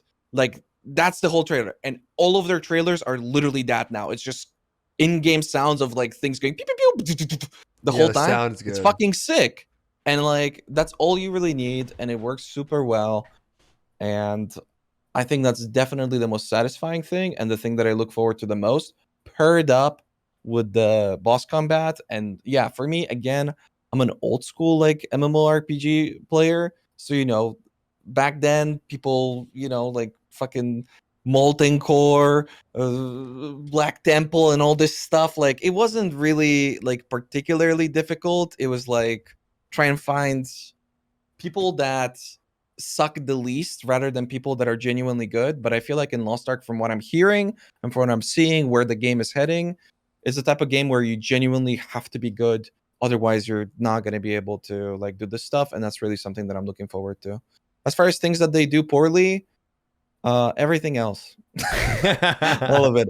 I have the absolute opposite take of what Nugi thinks on alts. I think what he suggested with like having it so that you can funnel stuff is amazing. I really wish for that. I don't think they're ever going to be able to do that because I feel like it's a case where it's like really abusable, you know, and it limits like the power passing and all that stuff where, you know, you're essentially going to be making alts to like play your main, which, you know, I don't think that would ever happen. But yeah, I think the bound stuff, you know, the shards being bound, the freaking crystals being bound, them like very heavily controlling you in that capacity, having alts, but like not really being able to truly funnel into your main outside of like getting gold and then being able to utilize that. Maybe it's different in Korea. On our version, it's just so valuable the materials are that I would imagine in Korea, where probably the materials aren't nearly as valuable, and maybe the raw gold is where it really comes from. It's a little bit different, but for our version, yeah, it definitely hurts me a lot. I don't know. Maybe I'm just jaded about MMORPGs, but no, you have the MMO take that a lot of my friends have. You know what I mean? You want less control, more K-Kona freedom, and I understand. Yeah, more sandboxy. Yeah. And one more thing that they do really well, even though I personally don't really enjoy it that much, is the horizontal content, but especially collectibles. I think it's satisfying as fuck. I see a ton of people engage with this. It's like one of those things where people like gather apples in Skyrim and whatnot, you know, and it's like super boring, but it's done so well that everybody ends up doing it. I think Lost Ark does that incredibly well. I'm by far the most impressed for that because in PoE, you know, that's really non-existent at all. And I do want to feel like I've accomplished something if I'm focusing on these collectibles, and Lost Ark really gives you the opportunity to do that. So that's really cool. Good. As far as for me, I guess I have a little bit of a different perspective than you guys up here. As far as just seeing some of the newer raids, I would say I think the game does raids the best. Not in terms of just overall difficulty. I just think it's the most fun, right? They just do raids. They're just fun. That's the best way I can describe them. I feel like they feel fucking epic. And like there's a reason why, you know, I don't like farming. I don't like all of that shit. I just want to play fun classes and do fun raids. Like that's just how I am. And the raids are super fucking fun. I'm not going to say it's the most difficult, but I don't think difficulty equals fun. I just think they're really challenging and fun, and they feel epic. They pull off the feeling of epicness like no other game I've played before. Still, I get my hands get a little nervous on Valtan sometimes. You know, it's weird that the music just a really good job, and I think it gets even better and better and better with Clown. It's just a fun game, and I think I'm really excited for not only not only for everyone in chat to experience, but you guys here as well. I'm really excited for you guys to experience some of the raids, and just curious to see what you think. Maybe you don't think they're as fun as I think they are, but I'm just curious to think or see what you guys think in that department. We don't know. We're in tier 2. Come on, Stoopzz. Well, What raids? Yeah. Well, you're getting Valtan, but you have Valtan and Vykas and then Clown and then April, and then also they have this new dungeon that came out. I haven't done it yet, just because I'm not waiting to do the hard mode 3 version. But that's a 4-man weekly dungeon that doesn't give gold, gives you other stuff that's valuable. It's pretty interesting. It's like a hard mode dungeon that's actually challenging, not like a Reha. The last thing that I would say is I think the game does an excellent job about me being excited to try new builds and classes. I guess it's not like PoE, but I think it's the combat's fun. I really want to try out like a fully geared striker. I really want to try to fully geared these different classes because they change so much and they feel different and the combat is good. So I get really excited about new classes in Lost Ark. Things that I don't think the game needs to work on is I think the game's 3 years old, but it's built so many systems in different areas. Everyone's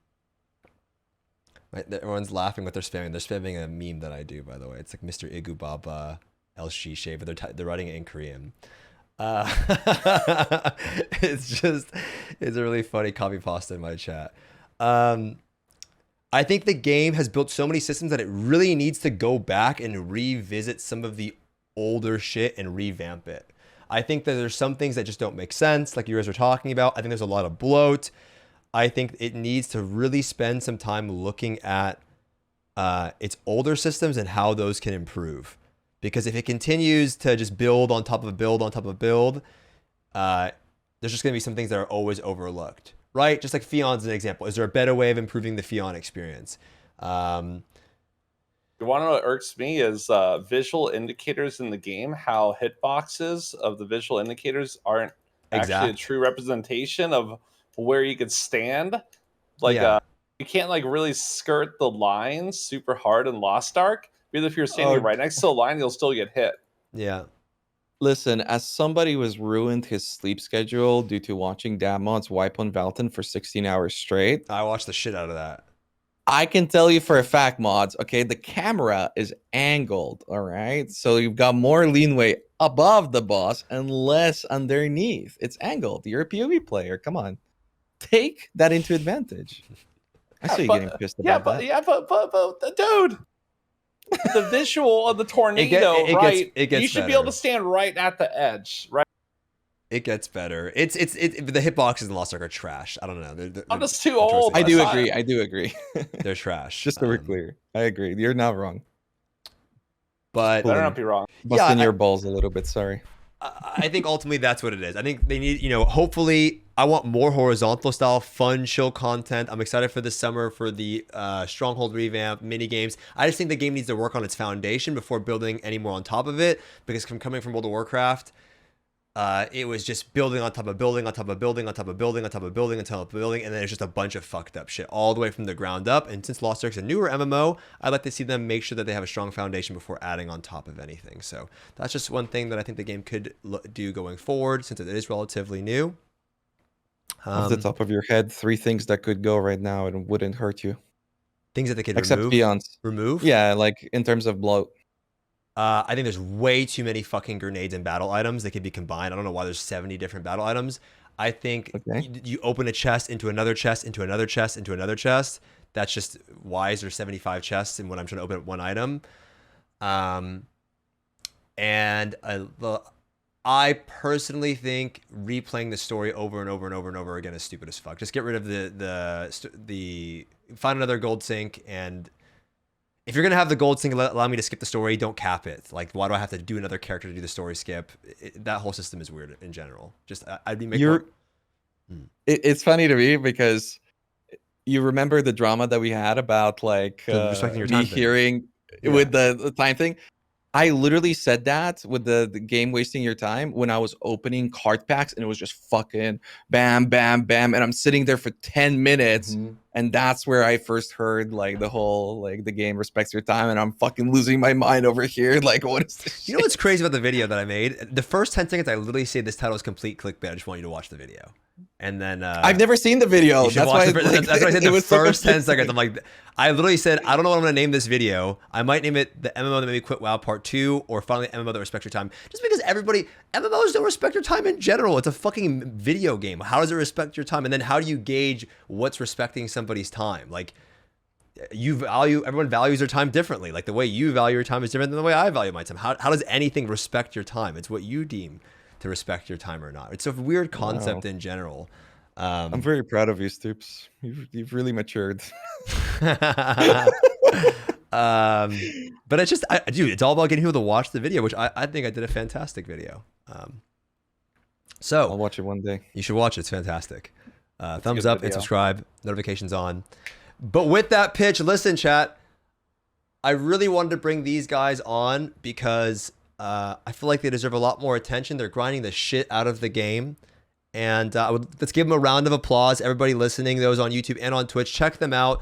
They play the game a shitload. And I really, really want to have Lost Ark to be a game where, whether they play PoE or not, it can be another home for some of these dudes to, you know, stream on Twitch and things like that. Like, who knows where everyone's going to be, where this game will be, but it's great having them. I really am happy to have all of you guys. And it was really fun having you on this podcast. Lots of great opinions. I learned a shitload listening to you guys.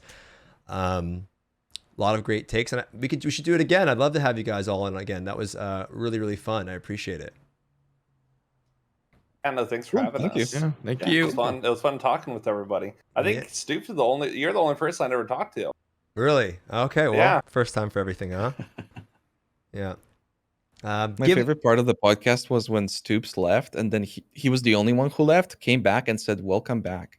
I'm talking to YouTube, man, because there's going to be a fade transition, okay? There's going to be a goddamn transition, and it's going to be back, and I'm saying welcome back to them, not to you. How did you guys have to go to the bathroom? Have like your YouTube editor edit it out. It's going to be a transition. Yeah, it's me that does the goddamn thing. I got to take Nugi's head and put it on the thumbnail and work on that shit and stuff like that. I got a Valtan to do after this, actually, and an Argos, but and in any case, please go check them out, you guys. They're great streamers, great content creators, and they're putting a lot of work into the game. I'm sure you already know who they are, but if you're on YouTube, head on over to Twitch as well. I mean, if you're looking to find a community for Lost Ark, there's a pretty good one on Twitch as well. So if you're one of those YouTube frogs, you can find a lot of people to play with, interact with over here on Twitch in the Lost Ark section. Anything else that you guys wanted to just, be good? More Fions. Yeah, more Fions. Oh, and then we'll be on the lookout for the summer roadmap. Should be Tuesday, like I said. I'm going 9 for 11. Remember my predictions; they're gonna come true. Thank you guys for coming on again, and we'll see you all in the next one. Say goodbye to the YouTube frogs. Yeah, say goodbye to YouTube frogs.